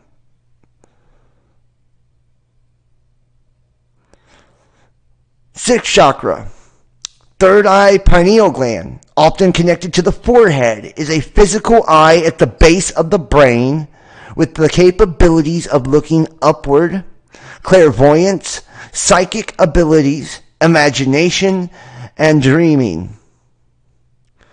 Purple, the seventh chakra crown, connects you with the message from higher realms. Can be experienced as a pressure on the top of the head, spiritual connection, understanding and knowing, bliss and God. You can see crystals being used with chakras to create balance and healing. Because those seven rays, right, those seven rainbows, right, that is the Ark of the Covenant. Remember, archangels, right, the Ark of the Covenant, archons, right, which is government, or the governors, which are the rulers of this reality, the principalities, powers, and dominions. We battle not against flesh.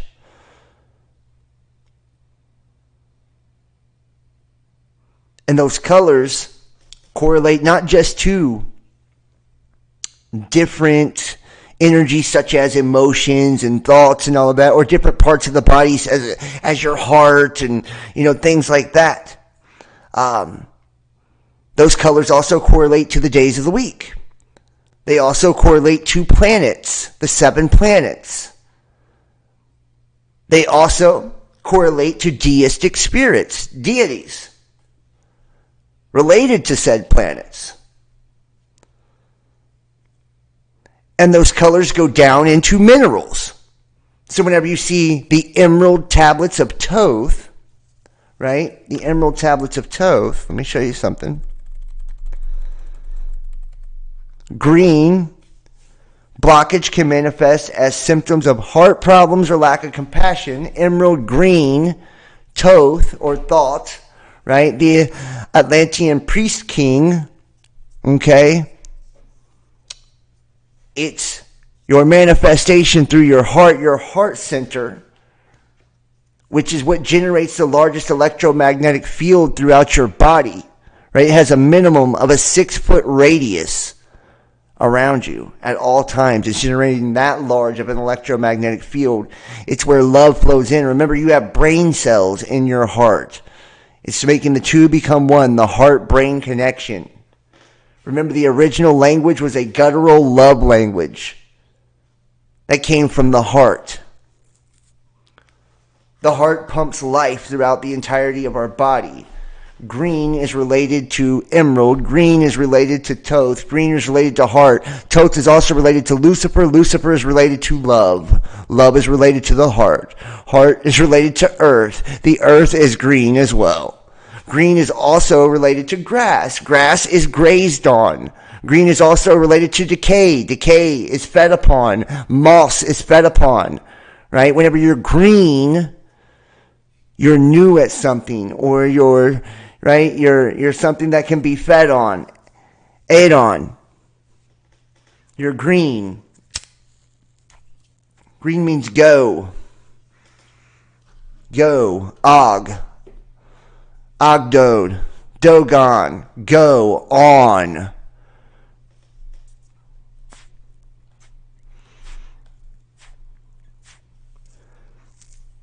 You see the notes, right?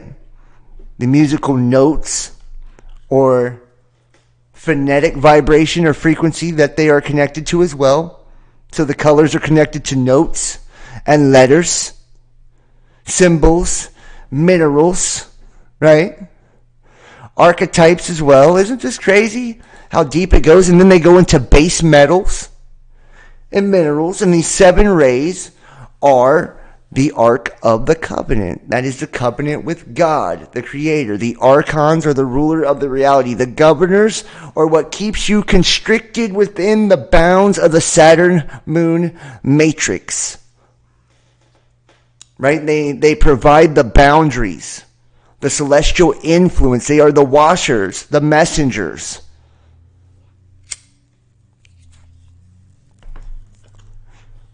They're the watchers and the messengers.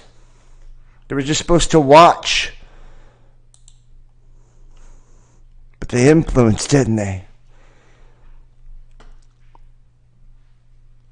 Why is this planet so in all the beautiful metal? It holds cellular, genetic, and geophysical memory. Remember, there's geophysical ley lines, right, which are energetic, electromagnetic energetic lines, or a grid, an earth grid of electromagnetic energy all across the planet that is built in correlation to all of the world's pyramids, right?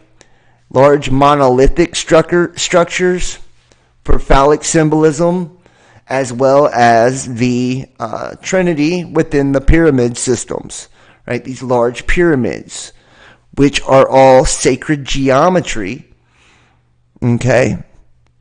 And because of their sacred shape, that shape creates certain reverberations of sound. It manipulates the matter or the vibrations of the ether around it, and emanates a certain frequency outwardly and inwardly, creating energetic frequencies of sound. And 369, right? These numbers, okay, right? And we get into numerology and all of that, right? These universal numbers.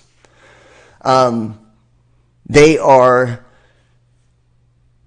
tuned thought waves, if you will, or thought forms, right? A primary part of the archetypal system, right? And think about this too. It's a Trinity, 3, 6, 9 as well. The triune God, right? The threefold being, mind, body, and soul, right? Jesus was 33, okay?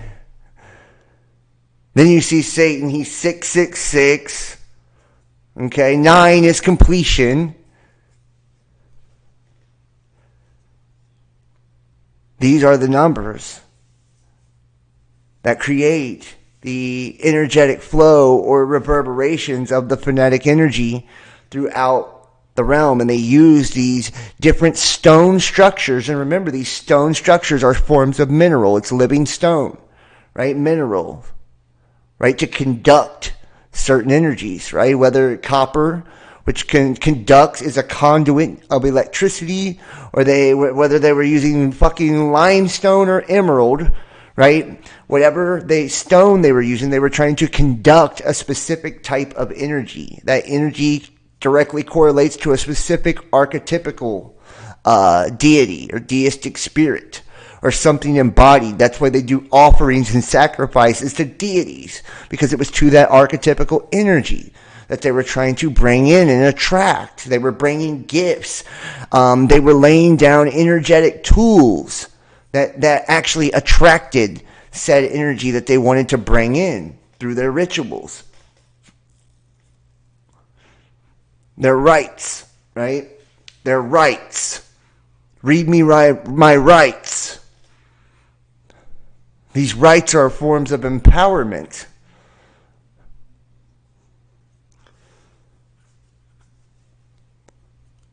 Ancient archetypical symbols are being activated through the golden conductive properties within us. People's dream states are being more lucid.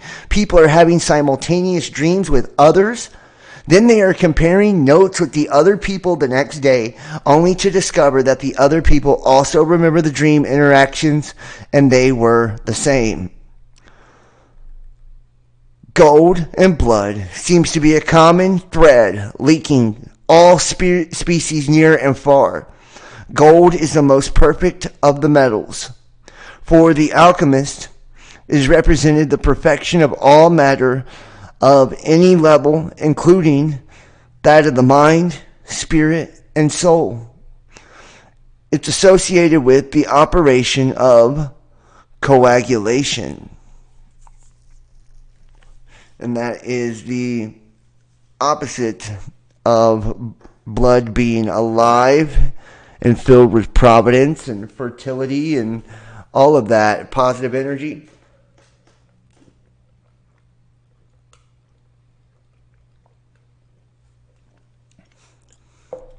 That blood contains plasma as well, right?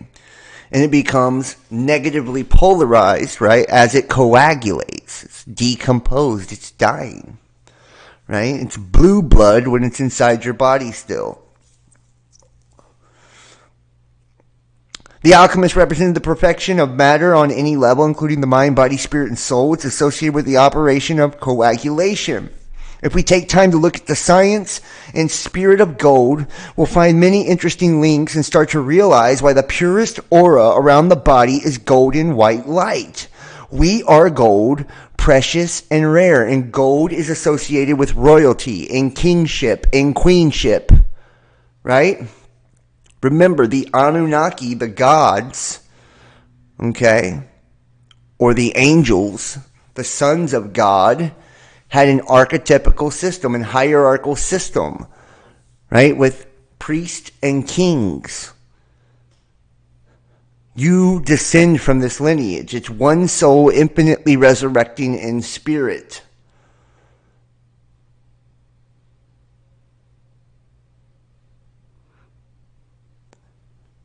And for God so loved the world, he gave his only begotten Son.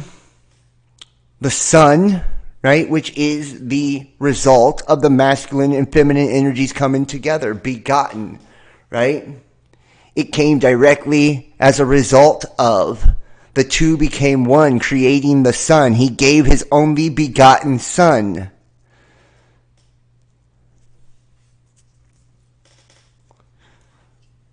Alchemy, the symbol of gold of great worth, the transforming of philosopher's stone, lapis philosophorum, hunted for centuries by the alchemists, is to be found in man.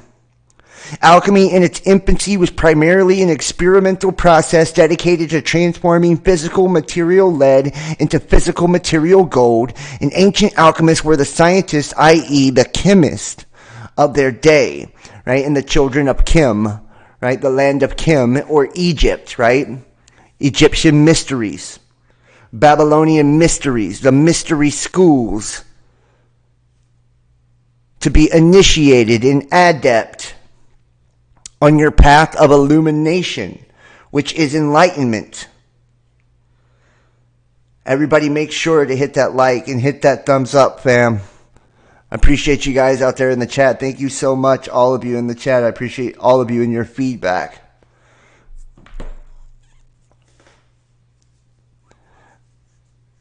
Bro, come on now. That's actually false. Blood isn't blue. And no, the body, I thought that once too.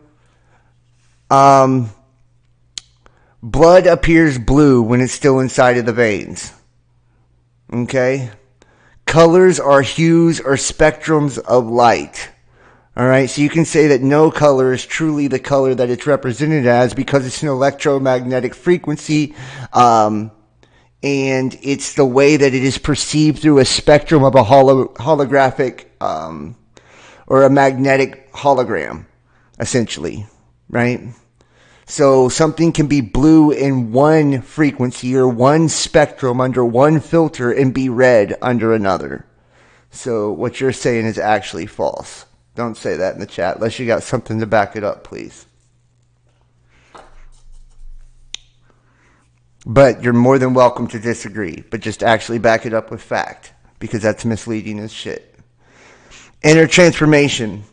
The fascinating thing that when seen through a symbolic psychological lens, right, and that lens, that refractive system that bends and distorts light, okay, no, I know you wasn't trying to put me down, but you said actually that's false. That's not true. Don't, you know what I mean? That's not true. You had nothing to actually back up what you were saying either. If you want to disagree and you want to make a point to try to disagree, you know, and say that something I'm saying is untrue, then you need to back it up with something. That's the spirit of healthy debate, right? But just saying, declaring, making a declaration is an opinion, right? And opinions aren't fact. Facts are fact because they stand on their own. The truth stands on its own. Reality will bear out what is being said. It'll be tested, weighed, and measured. Precept upon precept is how the truth is built, right? That's how we make these builds, right? And that's what we're doing right now is through the process of alchemy of the entire reality. We are building and creating the substructure, the anatomical structure in which we exist in together. When oxygen hits blood, it turns red. Absolutely, Philip. You know what you're talking about, brother. Yeah. See, and science proves that, right? That's a scientific fact. So I'm not trying to call you out there, Cleric. Please don't get upset at me. I know you're a regular viewer, and I'm not mad at you, homie. Thank you, Nude HD. Somebody please block the fucking sex bot here. Let me see if I can block the sex bot here. As much as I love sex bots, should I put it as a let's hide user on this channel. Okay. All right. When it goes back to your lungs, it's blue because it has no oxygen. Wow, that's an interesting fact. All right. Well, if you looked it up, then prove it, man. I'm not going to argue with you. Quit doing that, dude. It's observably blue looking with your eyes when you look at your veins. That's fucking observed. Okay? Inner transformation. I have come to value alchemy for its rich symbolic content and imagery. I have unearthed, and that's what I mean. Those type of things are so unimportant to argue about. Those are like the things that do not matter whatsoever. Right? I'm trying to explain a point of how we use our lenses And through different substances and filters, it creates different spectrums of light because we live in a holographic simulation, right? It's an electromagnetic hologram, right, of light and sound. I have unearthed numerous indicators that even some of the earliest alchemists were aware of corresponding internal process taking place within the human psyche. What truly set apart the symbols of transformation found in alchemy was in fact due to the early alchemists' beliefs that they were strictly dealing with physical, chemical, and material processes. Carl Jung began to investigate the psychological components of alchemy in the 1920s and throughout the 30s and 40s and 50s and wrote a number of books interpreting alchemy within the context of his psychological ideas. In order to study this subject further, he began to collect a library of alchemical books. Jung's idea of the archetypes of the collective unconscious resonated with the elaborate symbolic language of alchemical texts, and I believe the collective unconscious is the shadow self as well, and provided scholars with a new way to examine alchemical material. During the earliest 20th century, the cultural climate and the preconceptions of reductionist science made it almost impossible for scholars to look at the ideas in alchemical texts, and the scholarship of this period merely presented alchemy as a historical phenomena, a precursor of chemistry. Alchemy was at the time only investigated by occultists and historians of science. Jung's courage in grasping this difficult material and providing ways in which we could penetrate alchemical ideas without losing scholarly credibility led to a serious reprisal of alchemy which continues to this day. The most accessible of Jung's alchemical books must be Psychology and Alchemy, which was derived from Eranos' lectures given in 1935 and 36, and his first deals with the dream symbolism and the imagery of alchemical material and presented the picture of the alchemy is a sea, the waters of collective archetypical images which can still surface in our dreams. The sea is the waters above the firmament, right? The heavenly waters. That's why it's space ships, right? Your ship, your vessel. The Egyptians went on boats, right? When they went into the underworld, right? The waters below the firmament, the waters above the firmament. That's what all of the glyphs were on the pyramid walls. They were electromagnetic frequencies or symbols, right? As part of processes and procedures to equip the person's soul for the trip to the underworld. It was the building of the spacesuit, if you will, to go outside of the collective consciousness in outer space, the outer psyche, past the veil, into the dream world, into, the paradoxical reality outside of this paradoxical reality that we call death, but is truly the birth into life, into spirit, into conscious existence. For example, he looks in depth at parallel between the Philosopher's Stone and the Christian mythos. The Lapis Christ parallel, as he titled one of his chapters, Psychology and Alchemy, is illustrated with 270 images from the alchemical books and manuscripts and from related works. Many of these images were here presented in print for the first time, and this book had a profound influence and gave inspiration to many scholars and esotericists to re-examine alchemical symbolism. Jung's Alchemical Studies is a series of essays on the secret of the golden flower, Zosimo's, Paraclesis, the spirit of Mercurius, and the tree of life as an archetypical symbol in alchemy. In these essays, he is able to look in depth at particular aspects of alchemy. Probably one of the most difficult and yet influential of his books is the Mysterium Conjunctionitis, which he examines conjunctionitis. He examines the nature of the opposites of the human psyche in the alchemical tradition, the uniting of the alchemical king and queen, the male and female components of the psyche, is exhaustively investigated through the various alchemical ideas, symbols, sources, and texts. This book, which few people can have studied in depth, nevertheless provided key ideas for understanding the complexities of alchemical symbolism.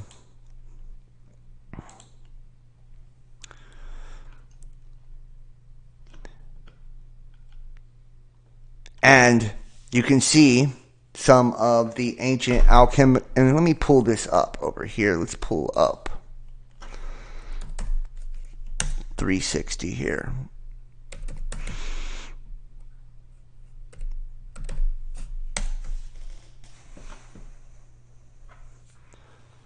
Here we go. I believe it is... I think it's here. Yeah, this is what we want. Everybody make sure to hit that like, man.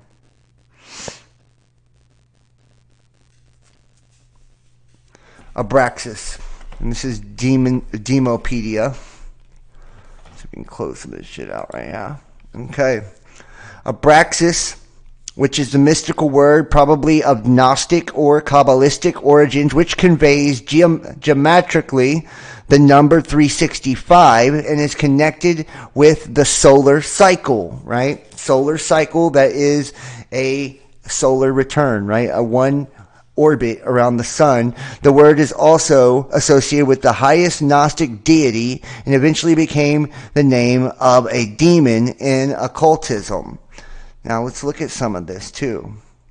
The word Abraxas or Abraxas or Abraxas, right, in Anglo-Sax, Abra, right, abracadabra, Abba, Ab-Ra, Abraham, right, was engraved on certain stones.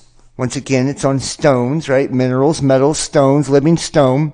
And on that count, Abraxas stones, which were used as amulets or charms.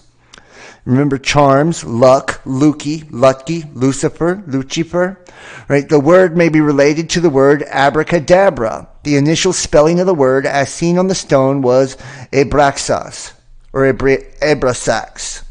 The spelling seen today probably originates in the confusion made between the Greek letters sigma and xi and the Latin transliteration. Abraxas is described as a fat-bellied character with the head of a lion or a cock, sometimes crowned with a dragon's tail and serpents instead of legs. He also carries a whip in his hand. Imagine that, fat-bellied like Buddha, with the head of a lion, right? The lion-headed serpent, okay?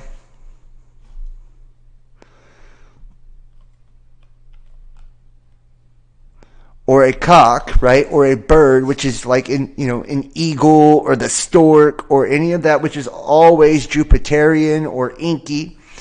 Sometimes crowned, right? It's crowned with a dragon's tail or an Ouroboros, a serpent, or a serpent instead of legs, right? Which, we know that there is like pan gods and shit like that have mammal legs and all of that. And then Wadjet, who has the serpent's legs as well in Egyptian mythos, also carries a whip in his hand, like a whip and flail, a staff, a wand, a rod, a scepter, right? Usually carried in the right hand as a symbol of power.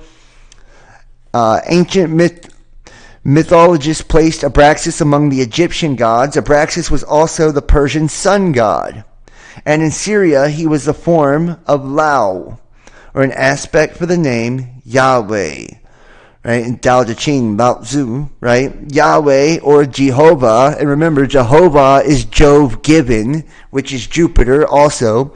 It is said that the name was created to replace the unmentionable name of the Supreme Being. Abraxas is known from the Gnostic writings of Simon Magus, right? Magus, magician, right? Peter Simon, right? Father of the Gnostics and Basilides of Egypt, an early 2nd century Gnostic teacher. The Gnostics, a sect of 2nd century, claimed Abraxas as their supreme god and said that Jesus Christ was only a phantom sent to earth by him. How about that? Jesus Christ was only a phantom sent to earth by him. Now, before this offends the pants off of you, I want you to consider what that wording actually means. Jesus Christ was a man, correct? Right? And we all know in the book of Genesis, because of the Best Damn Podcast, that in the beginning, humankind was made in the image of God. An image, the literal etymology and translation is, drumroll please, are you ready for this? A phantom, a projection, an image, an illusion. It's a phantom. So when they say that Jesus Christ was only a phantom sent to earth by him, right? So that enlightened, illuminated spirit, the phantom of that illuminated being, the projection of the illuminated being, which would be Jesus the man. How about that? They believed that his name contained great mysteries. It was composed of 7 Greek letters that formed the number 365. And those 7 Greek letters are the 7 planets, right? And then 6 plus 5 is 11. 3 times 11 is 33, right?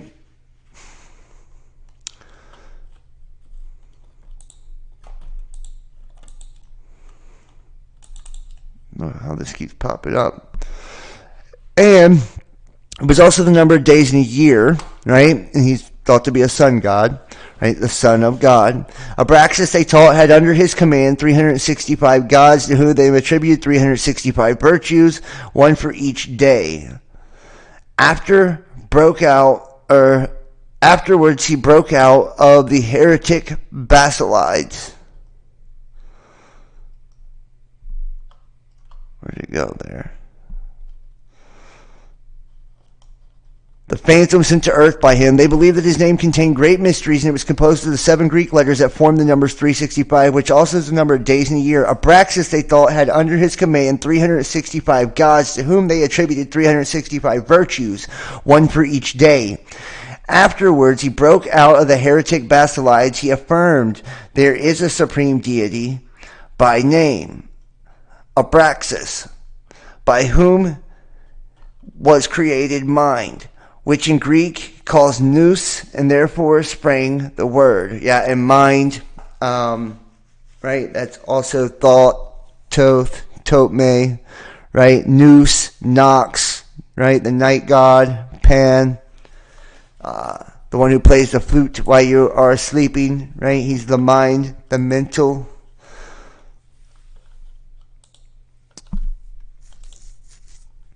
Abraxas, whose name, if computed, has in itself this number, now among the last of the angels, those he made this world, he places the God of the Jews latest, that is, the God of the law of the prophets, and he denies to be a God, but affirms, Jesus, man, I don't know why this keeps fucking popping up here. Alright. Abraxas, whose name, if computed, has in itself this number, now among the last of the angels, those who made this world, he places the God of the Jews latest, that is, the God of the law and of the prophets, whom he denies to be a God, but affirms to be an angel.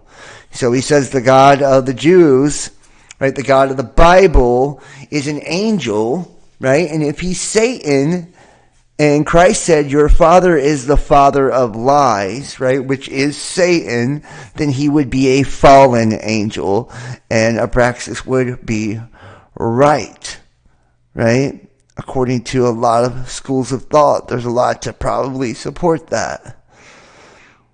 The latest, the God of the law of the prophets, whom he denies to be God, but affirms to be an angel, to him he says was allotted the seed of Abraham, and accordingly it was he who transferred the sons of Israel from the land of Egypt into the land of Canaan, affirming to him to be turbulent above the other angels, and accordingly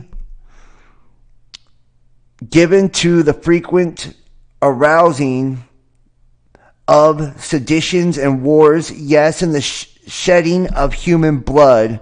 Christ, moreover, he affirms, has been sent not by the maker of this world, but by the above named Abraxas, and to have come into phantasm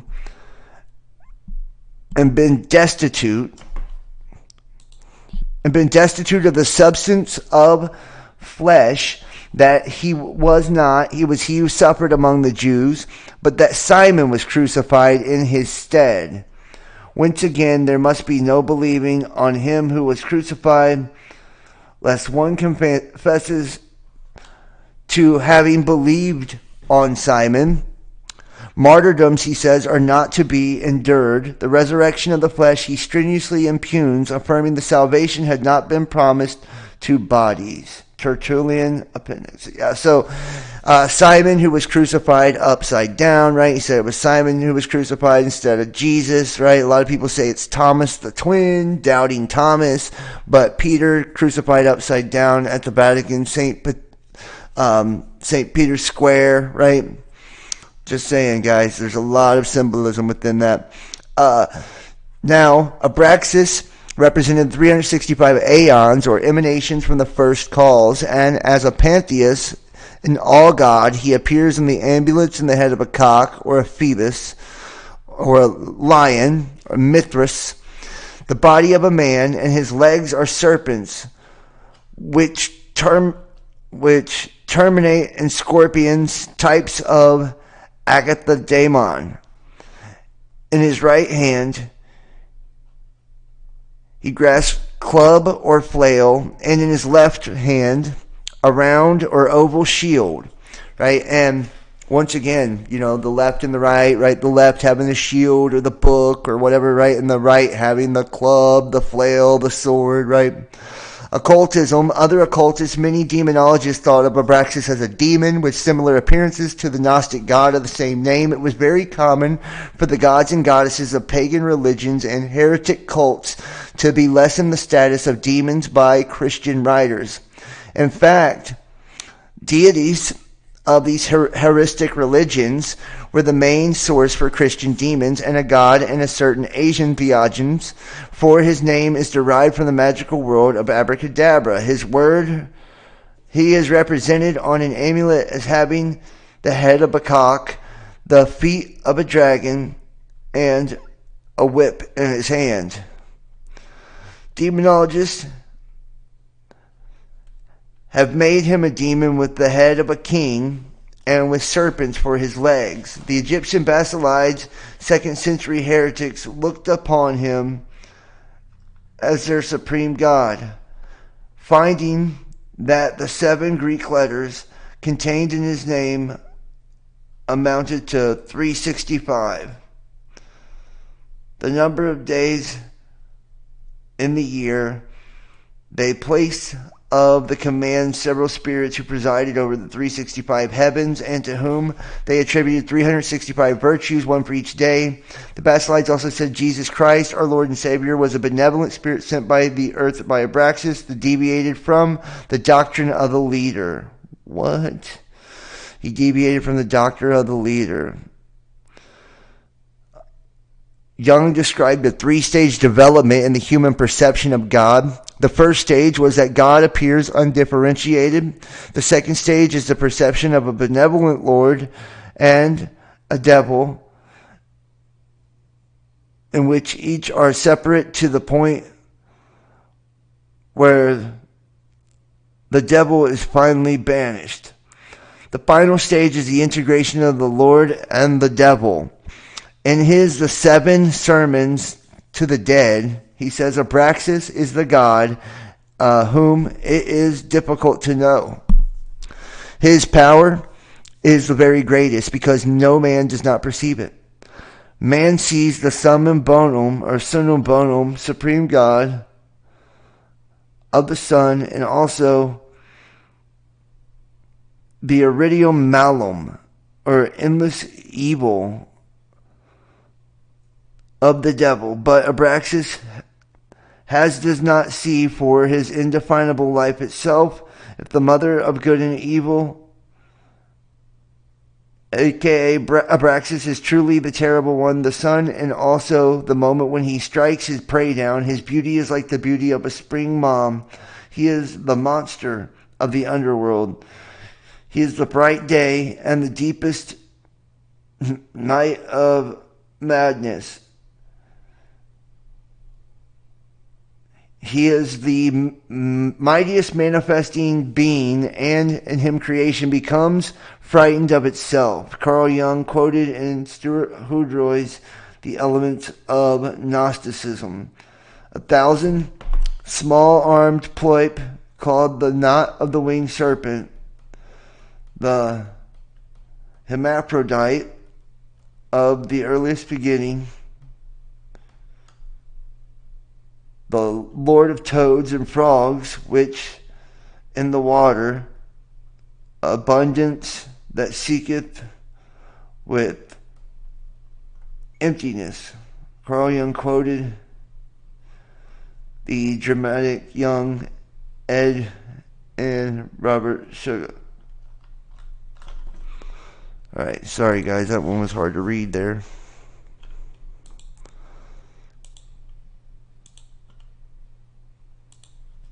Let's go here too. Let's go here. Let's jump here now.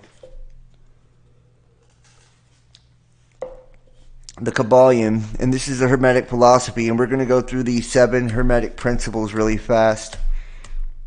All right, we're going to go through the 7 Hermetic Principles. This is incredibly important. This is incredibly important because you have to understand how the principles work, how polarities work, how all of this actually works, and be able to use it for your benefit and actually be able to attract and repel and understand the magnetic flow of energies. Okay? So, this is huge.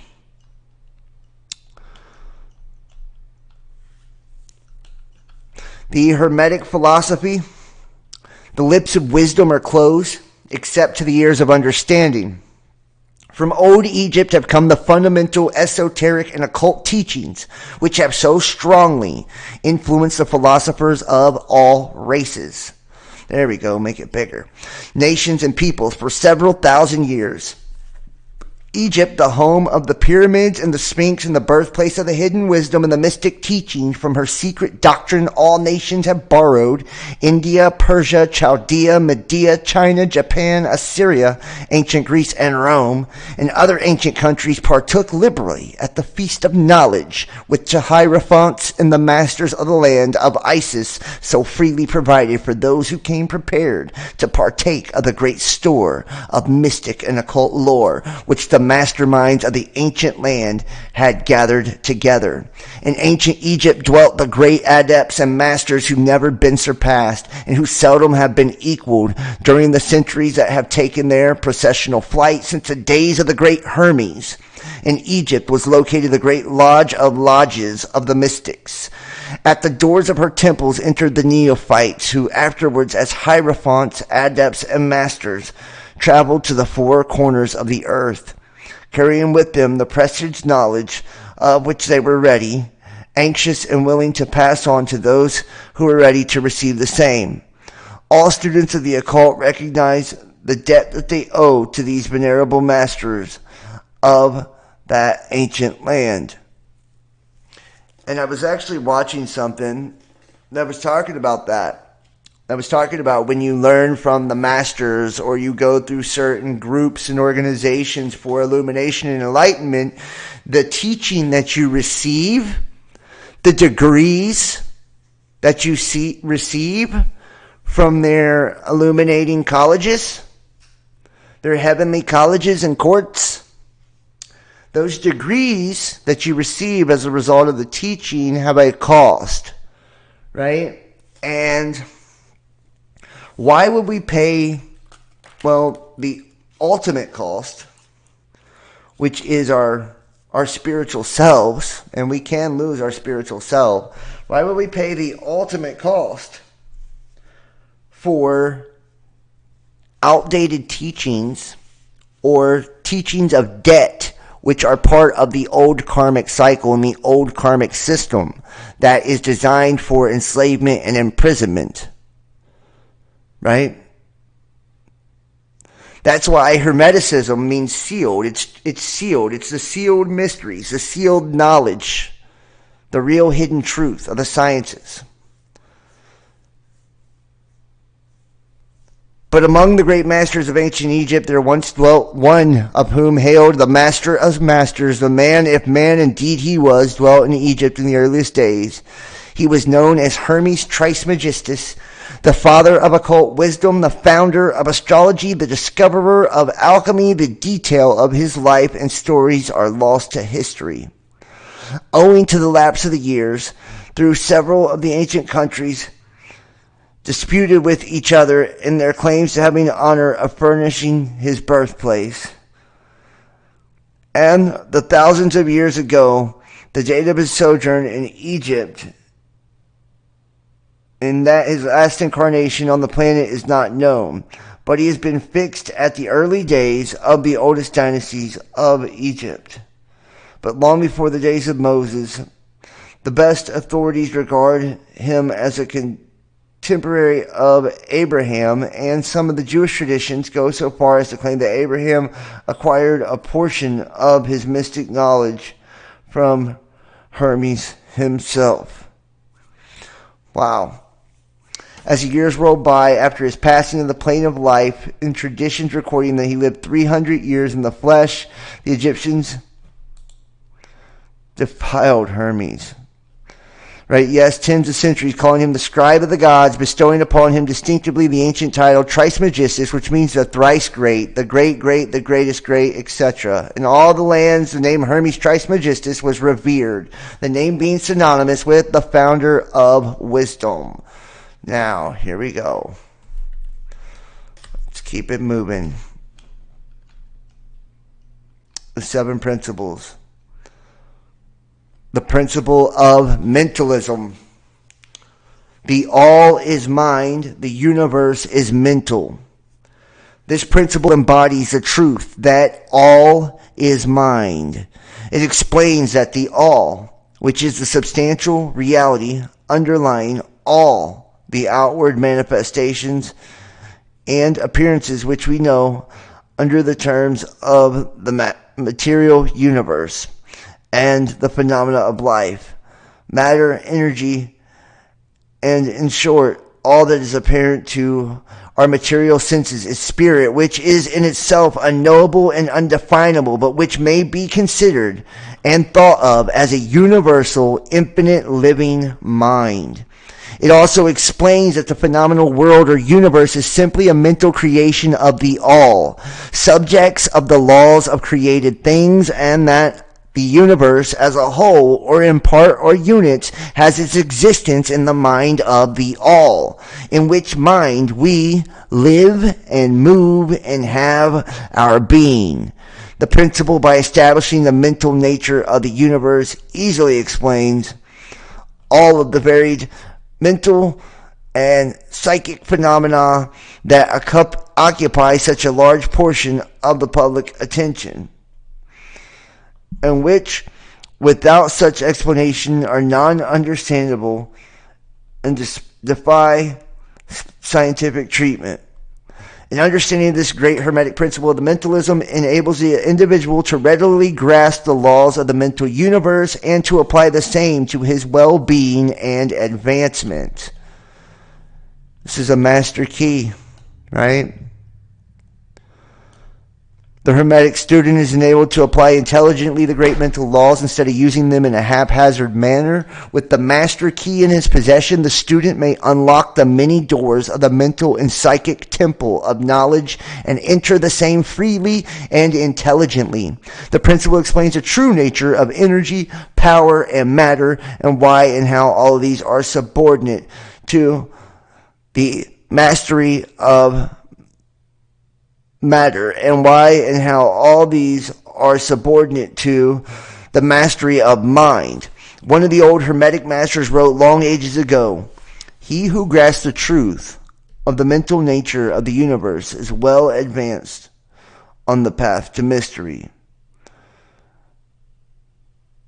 And these words are as true today as the time they were when first written. Without his master key, mastery is impossible, and the student knocks in vain at the many doors of the temple. Number 2, the principle of correspondence. As above, so below. As below, so above. The principle embodies a truth that there is always correspondence between the laws and phenomena of the various planes of being and life.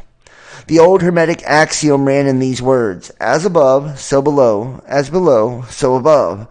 And the grasping of this principle gives one the means of solving many a dark paradox and hidden secret nature.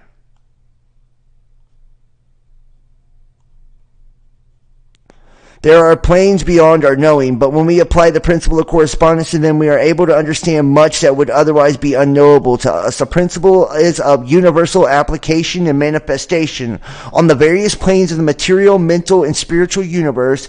It is in universal law. The ancient Hermetists considered the principle as one of the most important mental instruments by which he was able to pry aside the obstacles which hid from view the unknown. It is used even to tear aside the veil of Isis to the extent that a glimpse of the face of the goddess might be caught. Yeah. It says, just as distant suns in their movements, while seated in the observatory, so knowledge of the principle of correspondence enables man to reason intelligently from the known to the unknown. Studying the monad, he understands the archangel. Number 3, the principle of vibration. Nothing rests, everything moves, everything vibrates. The principle embodies the truth that everything is in motion, everything vibrates, nothing is at rest. Facts which modern science endorses and which each new scientific discovery tends to verify. And yet this Hermetic principle was enunciated thousands of years ago by the masters of ancient Egypt. The mystery explains that the differences between different manifestations of matter, energy, mind, and even spirit result largely from varying rates of vibration, from the all, which is pure spirit, down to the grossest form of matter. All is in vibration. The higher the vibration, the higher position for the scale. The vibration of spirits is at such an infinite rate of intensity and rapidity that it's practically at rest, just as a rapidly moving wheel seems to be motionless, and at the other end of the scale there are gross forms of matter whose vibrations are so low as to seem at rest. But these poles, there are millions and millions upon of varying degrees of vibration, from corpuscle and electron, atom and molecule, to the worlds and universes. Everything is in vibratory motion. This is also true on the planes of energy, and before which are varying degrees of vibration, and also on the mental planes, which state depends upon vibrations, and even to the spiritual planes. And understanding this principle with the appropriate formulas enables Hermetic students to control one mental vibration as well those of others. The masters also apply this principle to the conquering of natural phenomena in various ways. He understands the principle of vibration. He has grasped the scepter of power, says one of the old writers. Number 4, the principle of polarity. Everything is dual. Everything has poles. Everything has its pair of opposites. Like and unlike are the same.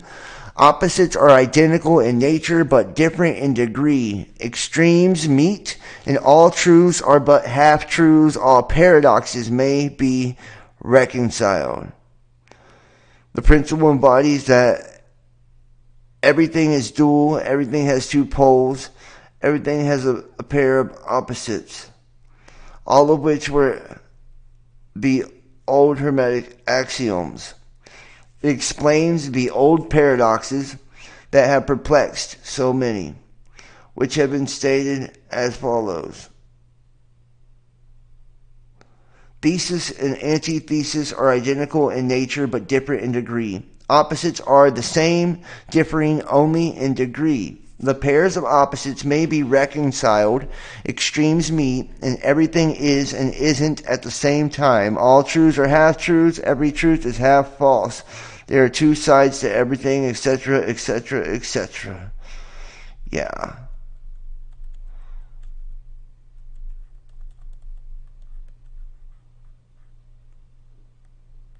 The principle of rhythm, number 5. Everything flows out and in. Everything has its tides, and all things rise and fall. The pendulum swing manifests in everything the measure of the swing, to the right of the measure, to the swing, to the left.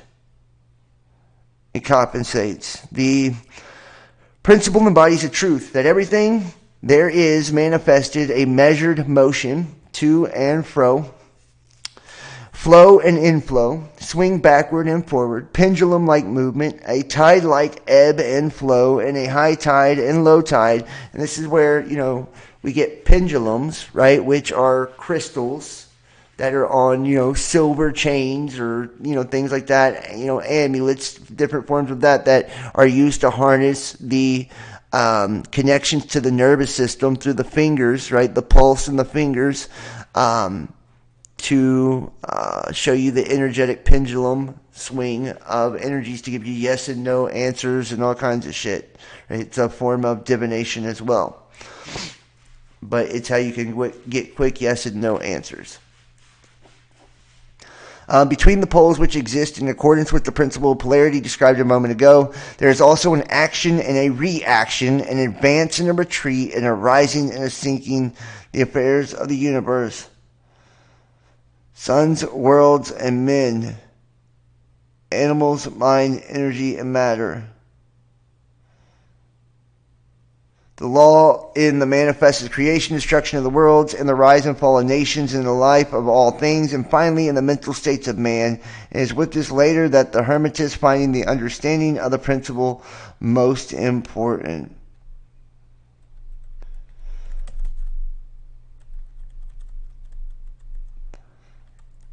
Six, the principle of cause and effect.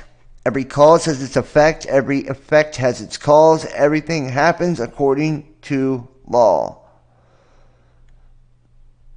Chance is but a name for law not recognized. And there are many planes of causation, but nothing escapes the law. The principle embodies the fact that there is a cause for every effect, an effect for every cause, explains that everything happens according to the law, that nothing ever merely happens, that there is no such thing as chance, that while there are various planes of cause and effect, the higher dominating the lower planes, still nothing ever entirely escapes the law. The Hermetists, under the art and methods of rising above the ordinary plane of cause and effect to a certain degree. And by mentally rising to a higher plane, they became causers instead of effects. The masses of people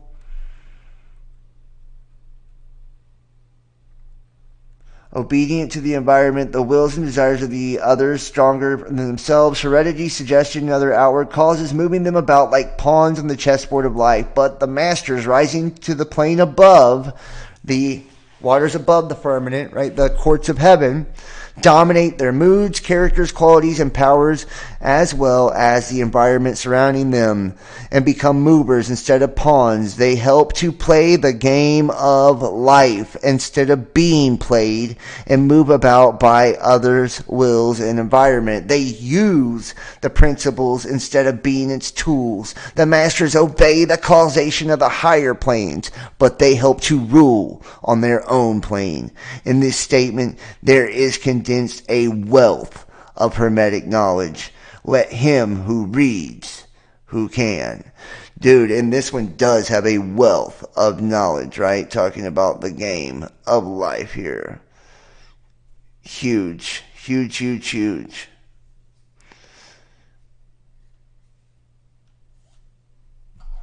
And finally, 7, the principle of gender.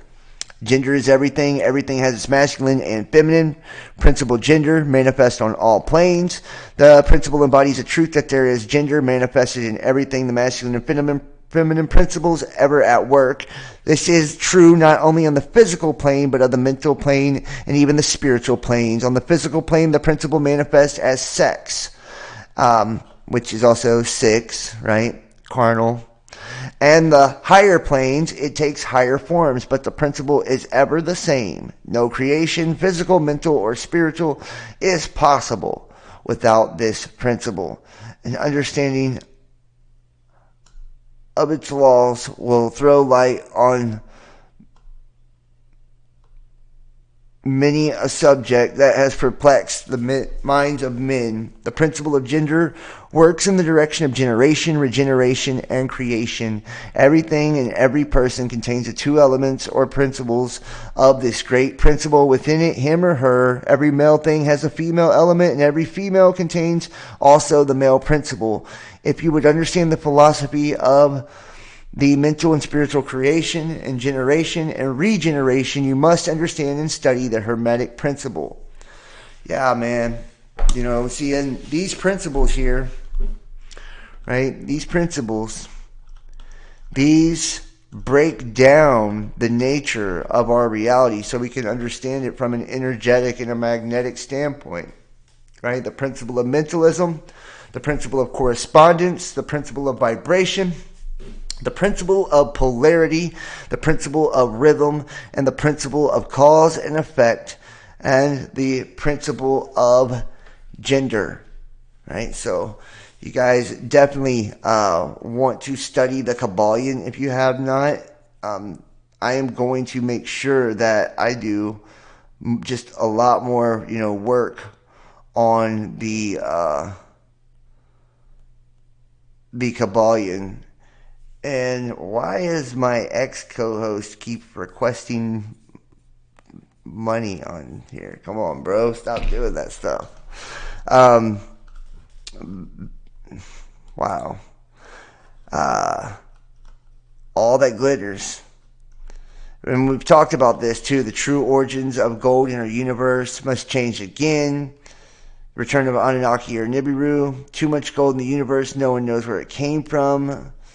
Something is showering gold across the universe, but no one knows. Yeah, so, look, it said that Nibiru has the atmosphere of gold, right? And it is the nemesis planet, so it's very symbolic. And, Marduk destroys it, who rises up and becomes the king after Enlil. Okay, so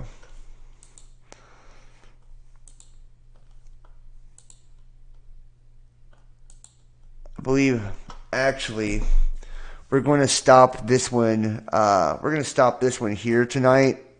I'm starting to get tired. It's getting late, and I can't read that well now. So we're going to go ahead and stop this part 1 right here, everybody.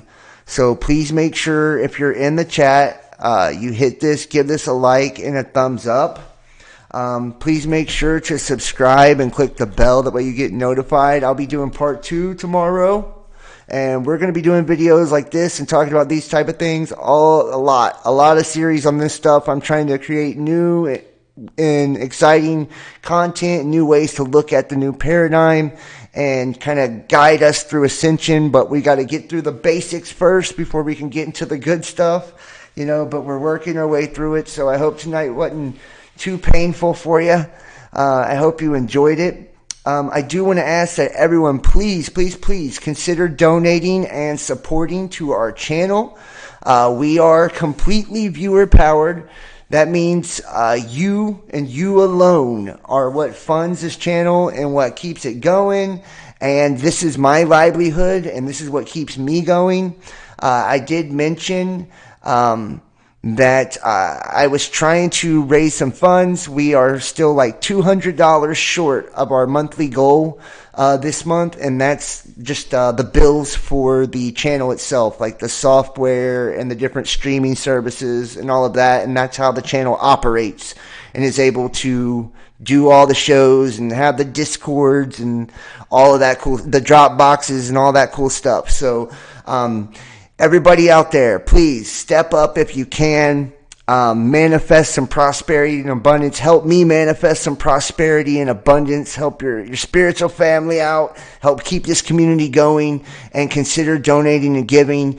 I also did mention too, I've got some passion projects I'm working on. I'm trying to make a shift and create clothing.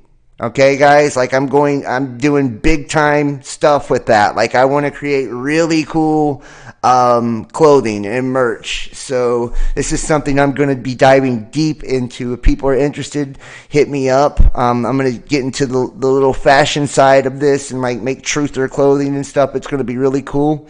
I'm looking for people to invest or people to help, with designing and all that. If you're interested in helping with the channel, hit me up. You want to invest in the channel, sponsorship, any of that. We're trying to keep things going, and because of the changes in the world, it's been very, very challenging.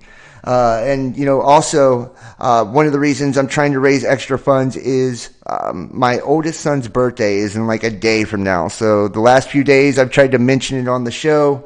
I just want to be able to get my baby something nice, man. So, and it has been a tough time lately. So I'm hoping somebody will help me out there the way I can make it happen. I'm staying positive and putting my thoughts and my intentions out into the universe because this is what I want to attract. This is what I want to create, and that's how it works. You have to say what it is you intend to do. I intend to reach the monthly goal. I intend to buy my son a nice birthday present. I intend to start new fashion and clothing business through my channel and other avenues. I intend to create a beautiful spiritual community full of pillars of wisdom and knowledge, and a large spiritual network that goes all the way across the globe of illumination and enlightenment that brings strength and power to those that have been voiceless. That those have been voiceless, and we can bring healing and charity and just beauty to everyone we come across and spread this awareness and spread this awakening like wildfire. And we have to do it by showing what kind of people we are. By our character, by how we carry ourselves, by our knowledge, by our work ethic, And I'm telling you, nobody works harder than I do on this stuff. I work my ass off. I know you guys do too, though. I know you do too. I know you study, you're addicted to learning. You're addicted to knowledge. You're addicted to growing. That's the path of illumination. That's the path of self-mastery. It's the number one thing in your life if you're on that path, because nothing is greater than reaching the end goal of your own soul, of your vestment, your robe, your crown, your throne, your own soul, your own divine union, your own divine marriage, right, with the Holy Spirit. Taking that shadow self, cleansing it of all of its dirt, its guilt, its shame of the past, healing it of its wounds and its trauma, and transmuting it into something beautiful and integrating the two, making the two become one, birthing the Son of God, the Christ, the anointed, putting on the crown, the kingship, the priestship, the queenship, your birthright, sovereignty, being a true sovereign ruler of your own reality, your own creation, and choosing who you want to co-create and coexist with. And I hope that you choose to co-create and coexist with our family here, because we really, really do have a strong, strong backbone in our family, and we have strong, strong pillars, guys. I'm telling you, there is a wealth of knowledge, a wealth of information. Join us on Discord, chat with the people, join our Facebook group, there's over 1,000 people in the Facebook group, over 1,000 people on the Discord. So we got a few different outlets. You can check out the website. Follow me on Instagram. Follow me on Twitter. We're on Twitch, D Live, Facebook. YouTube, TikTok, you name it, man. We're there, dude. And, if you're interested, book a tarot reading, guys. They are extremely, extremely helpful for, just kind of seeing the way the energies are around you and the energies that lie ahead and understanding different possibilities. And I tell you what, man, I am really getting good at my craft when it comes to divination and tarot card reading. Like, I'm getting really good at it. So I enjoy doing personal readings quite a bit too. Maybe I will do some discounted readings. If people book a reading in the next 24 hours, I will give them the reading for, the reading for $35. I'll give them a $35 reading. If you book a reading in the next 24 hours, $35 instead of $50 for the reading. So by the time the next video comes out, everybody who books a reading in the next 24 hours gets it for $35. Just go to PayPal, Venmo, or Cash App and put tarot reading in the note or the receipt or whatever, and either put your phone number or text 513-393-2396, 513-393-2396, or email the Real Best Damn Podcast at gmail.com and put tarot reading, and that you sent your donation or whatever. You pay, you get it within 24 hours of payment. I usually try to do it right as soon as you pay, but it's late tonight, so we would do it tomorrow, obviously. But you'll text, and I'll ask you the most convenient time. We'll book your appointment, and if you can't do the phone, it's about 30, 45 minutes on the phone. If you can't, or on Discord, if you can't do that, then I will make you your own personal video and send it to you that way, or upload it and give you the private link that way, right? So you'll still get, your own personal reading. It's within 24 hours.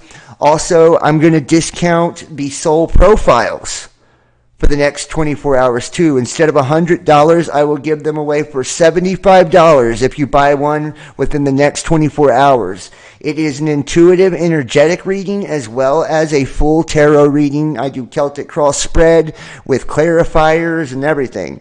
We look at the elements in your natal chart.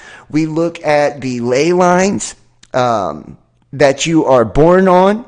We look at your current astrology and how it pertains to current astrological alignments.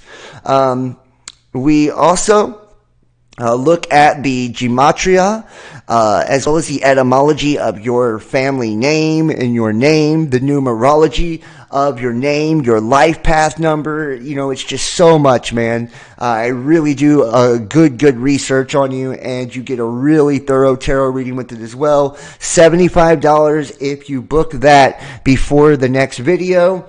$35 if you book a personal tarot reading before the next video, and you do that PayPal, Venmo, Cash App, or Facebook Pay, and then you just put, soul profile or tarot reading, right? And I will know because, it'll be before the next video, and you'll get a discount. And the soul profile comes within 3 days, okay? 3 days. I'll do your tarot reading for you within 24 hours if you want it. But the rest will come within 3 days because I have to have time to put it all together because it is a lot. So, also, consider joining us. YouTube channel memberships, Facebook fan subscriptions, go pledge over on Patreon. You want to know what's cool about Patreon? So you can join the Best Damn Fam for $35 a month, which if you join the Best Damn Fam, I will give you a discount in the next 24 hours for $25 this month, just for this till the next video. So $25 a month for just this video. This is my way of trying to generate revenue. I'm trying to create opportunity here and change. That's the best way to create possibility, is by creating change and positivity. You will get a new free merch item every 3 months if you do it through Patreon, and it's $35 a month. I believe 35 is the one where you can the lease package to be able to actually get the free merch too. But you get free merch every 3 months. If you do $50, you get like hoodies and shit, dude, every 3 months, and I gotta pay for it, so it comes out of my pocket, but it's worth it because you guys are pledging on a monthly basis. Not only that, you get tarot readings for joining. You get access to all our private Discord shows, which I'll probably be doing a private Discord show either tomorrow or the day after. We probably will do part 2 tomorrow sometime. I don't know for a fact if we're going to do it on Discord or how we're going to do it, but everybody who donates, no matter if you only donate $5, $10, gets to watch the Discord shows live. And I am now upgrading the roles again. So it's back to, you got to have the Best Damn Fam role to be able to watch the private Discord shows. Just because it just keeps everything honest, man. And, we really are trying to generate, revenue and keep everything going. So I just want to keep it fair. So everybody that donates gets that role, though. And those who have the Best Damn Fam monthly membership get access to the entire library. It's over 100 videos, and they go back for years. They're all 2-3 hour long live shows of the craziest content, from human trafficking to back to Luciferos, graphene, every fucking thing you can think of, man. We have covered it in depth, and they were all private, so they're up nowhere in the public, man. And the last few that we've done, the last few weeks, are all up there as well. So go check that out. You can get those links on the YouTube channel memberships, those who get the higher tiers for that. And also on Patreon too. And I do astrology updates over on Patreon. I post books and show notes over on Patreon when I get it. So anything I try to get extra, I try to put on Patreon. So go pledge over on Patreon, donate, book a tarot reading, book a soul reading, or consider giving and helping for the fundraiser. I'm trying to move right now, start new fashion and stuff like that for the channel to try to keep things going. And my son Gage is turning 13, so I really want to give you something nice. So thank you so much, guys. Hit that like, share the link, leave a comment, let me know what you think, and remember, Jesus is the truth.